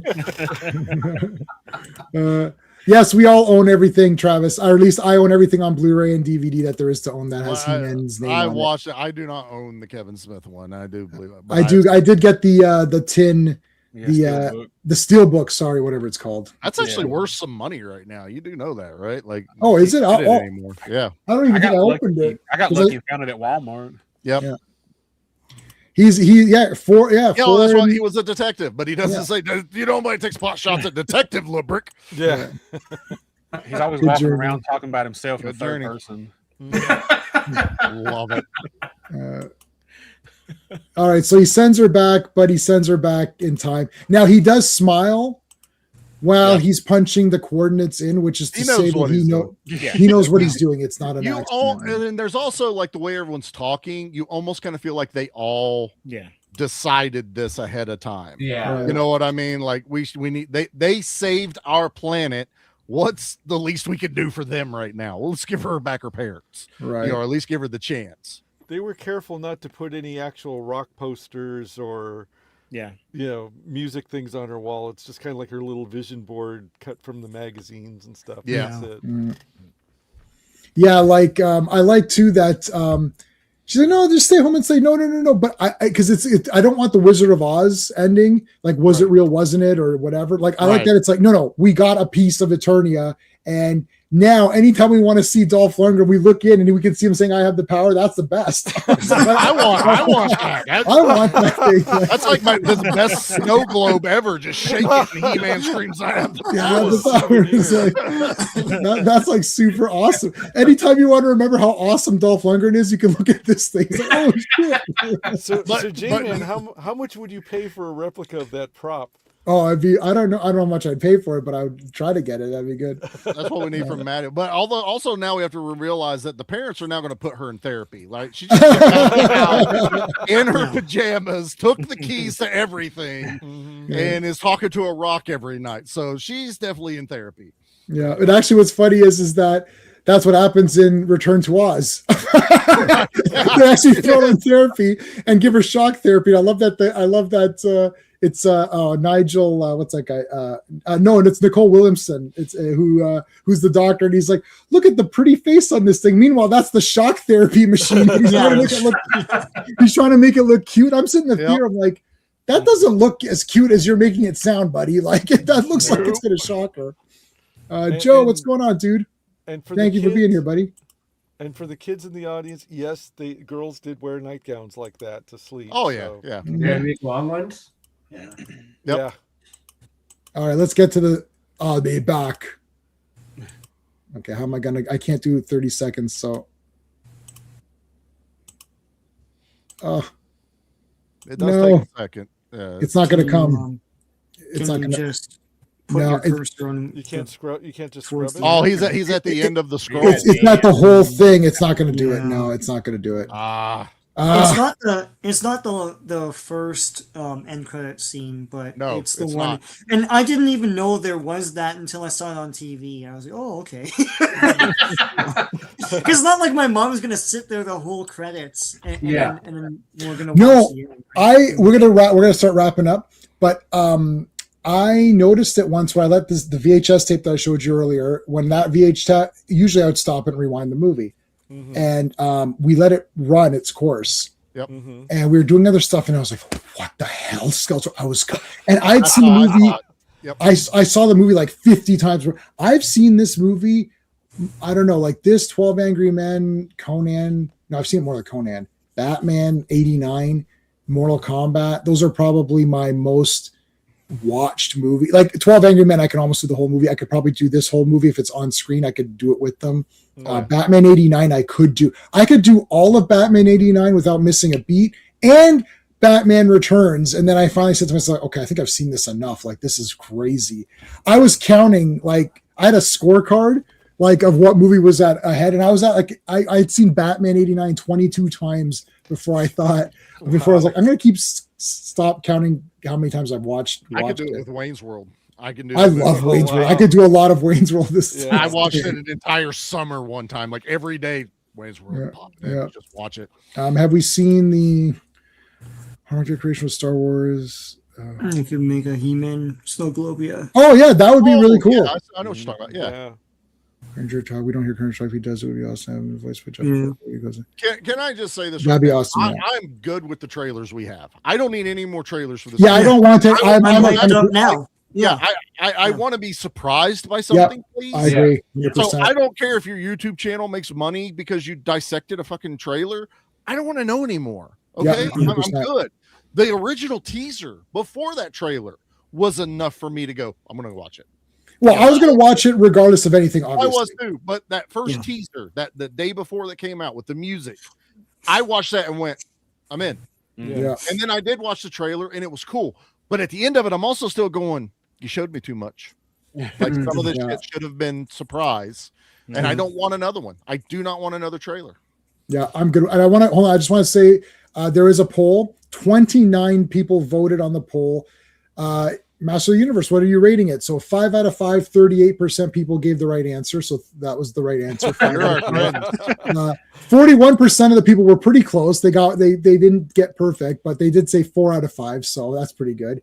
10% said 3. So that's probably one person, and one person gave it a 2 out of 5. And those two people are in hell rotting away. So it's, That was Dustin, Charlie. So, Wasn't it? That was both of his profiles too. He did. I was like, I'm gonna give it a 3, but I'm also gonna give it a 2. I will confess. oh, was that on your podcast? Listen, you know what? That entire thing. Sean and I we don't talk about your guys' work. Okay, you guys do your shit and that's it. Sean and I had a conversation. Sean's like, yo, did you hear this podcast? I listened to the whole thing. Sean was like very upset, and then he got me upset. He was like, Charlie's sitting there by himself defending this. I was like, but it's not live. If it was live, I'd come on. I'd be like, no, get me in here right now on this. Because some of these other fools were talking, and then he's like, oh, I didn't think it was that good. It's like, who are these people? I was right there. I know one of them. This was going to be me as Captain America, and then J-Man and Sean on your left. And on your left, buddy. I would have come in too, Charlie. I appreciate that, man. Yeah, I fight a lot lot of fights, man. You do fight. You know, Sean was actually upset. He's like, "Did you hear this? Did you hear this shit on Charlie's thing?" I was like, "Yeah." I was like, I listened at 1.5, right? Yeah. I do everything at 1. Yeah, do everyone does 1. Yeah. So I did, and so it's like, and you had. And I don't want to say the thing, but there was a little bit of a sad story with that whole movie as well, and all that. So it meant something personal. There's a personal connection. All this stuff is like, oh yeah, I didn't think it was okay. I guess I don't know. Like, who are you people? Like, what is happening? I'm like, what are you talking about? Like, what are you watching? That's right up there where when Nate gave. Well, I tried not to say the names, but like a 4 or something like that. Which one? Die Hard 2. Oh yeah. What the hell is that? Shit, Die Hard 2 out of nowhere. Like I was angry at that too. Yeah. No, Die Hard 2 is 10 out of 10. What movie did they watch? Like 300 people die for nothing. Guys, I was so mad because that was our Christmas episode. I'm like, we're not having a Christmas episode at 4 that I made us cover Batman Returns just so I knew we would all have a good score. I love Batman Returns also. Yeah, just a few things about Masters. He's contrarian. Yeah, that's true. Yeah. So just Sorry, Sean? about Masters. So William Stout in an interview said that She-Ra was supposed to be in the movie in an early draft. That'd be and crazy. He actually designed her, and you can find that on the internet. And the Snake Men as well. I don't know where they would fit. The other thing too, I don't know, Dan, if you want to show the comic quickly, but there's a big reveal. Dan, please show the comic. I wanted to get that in before we're done. So hold on. There's a big reveal at the end of that comic. That's not in the movie that was supposed to be. Let me know when you're ready, and I'll make you full screen, buddy, so you can. You're already full screen, Daniel. It's funny. Well, no. I'll put you back. Hey, Oliver, how's it going, dude? Thanks for being here, buddy. Project Hail Mary. I'm not seeing it because I don't want to see it. I just don't have. I just can't go to a lot of movies, so we'll all kind of catch it on the on the streaming. Yeah, but it looks okay. I like Ryan Gosling or whatever. This is one thing I like. This is toward the end of it. Yeah, let's see it. Skeletor and He-Man, they're fighting on Castle Grayskull. Yeah, that is awesome. And if you see right there in the middle, that rock hitting Skeletor in the back of the head, Evil Lynn is throwing the rock at the back of the head. That is awesome. I see her in the corner. Yeah. Okay. Yeah. And it knocks him off of Castle Grayskull. And He-Man tries to save him, and Skeletor just says, "Nah, screw it, let me go," and he just drops to his death, apparently. Wow. Yeah, that's crazy. Yeah. That's wild. Yeah. And then there's one other thing. How Skeletor got Go ahead. Let's see the other thing too. Yeah. Oh, let's see. Here's real quick. Here's how they drew the mercenaries in the comic. Yeah, there they are. Oh, wow. That's cool. Blade has green skin. Yeah, and He-Man says to Blade, he says, "You're the silent one." So Blade never even talks in the comic. Oh my gosh. He doesn't even talk. That's awesome. And the only other thing real quick that I thought was really cool Yeah, sure. how He-Man carries his sword. He carries it on his hip Oh, interesting. instead of so his it's not back. in the armor. Yeah. Yeah. That's pretty sick. And of course, they got to have an ad for the regular comic book. Yeah. And then do you have this ready there where they show the U.S. flag? At the end, Yeah, Did I? Ooh. Oh, yes. it's at the end. Yeah. it's up. Yeah, Yeah, so their explanation There it is that Eternia is way in the future. So the cosmic key goes through time and space. And in 2221, Earth launched a ship that crash landed on Eternia, and they became the first settlers of Eternia. And then thousands of years happened, and then the Eternians are basically descendants I of saw a Earth. NASA flag in front of the American flag Yeah. right there. Yeah. That was pretty So, well. so that's when Gwildor reveals, well, I can put you anywhere in time, and then that's where they get the idea to put her Oh. before. So, Spacey Yeah. Man. yeah. Stop Yes, it. basically. Put that thing away right now. Oh my God! It's not allowed here. Oh, not the, Knock it off. not the new adventures hater alert. It's like, Got the classics one too. oh, I've got that one too. All right, I got Daniel, one too. thanks for coming. It's over anyways. Last time you're ever invited on. Oh no! Nope. We don't Oh play my that God! game. That's right, J-Man. You didn't show Skeletor get Palpatine at the end of the movie. No, I Yeah. can't. Well, he You throws jumped him to it. over, but he couldn't land on that spot. But it also cut out the part where Skeletor pops up out of the water. Yeah, He's like, Yeah. I'll be back. I'll be back. yeah. I'll be back. But yeah, he doesn't have his hood, so it's a bit weird. It's like, but the Havoc's destroying the Havoc staff is what housed all the power. So that took it. That's That's turned where him he back. transforms back. Yeah, back to Yeah. Skeletor. Didn't really get to see this, but I think the toy's pretty accurate. I love the sword that Skeletor has in the movie. Yeah, Yeah. yeah. They do. They show the hilt of it a little bit. Yeah. Yeah. At the very end, where he's like, When "Yes, it's for locked you." in. Yeah. Yeah. Pulls it out or whatever. Can open All the right, so that was pretty. that was pretty good. Got through everything. Did we miss anything that anybody wanted to mention?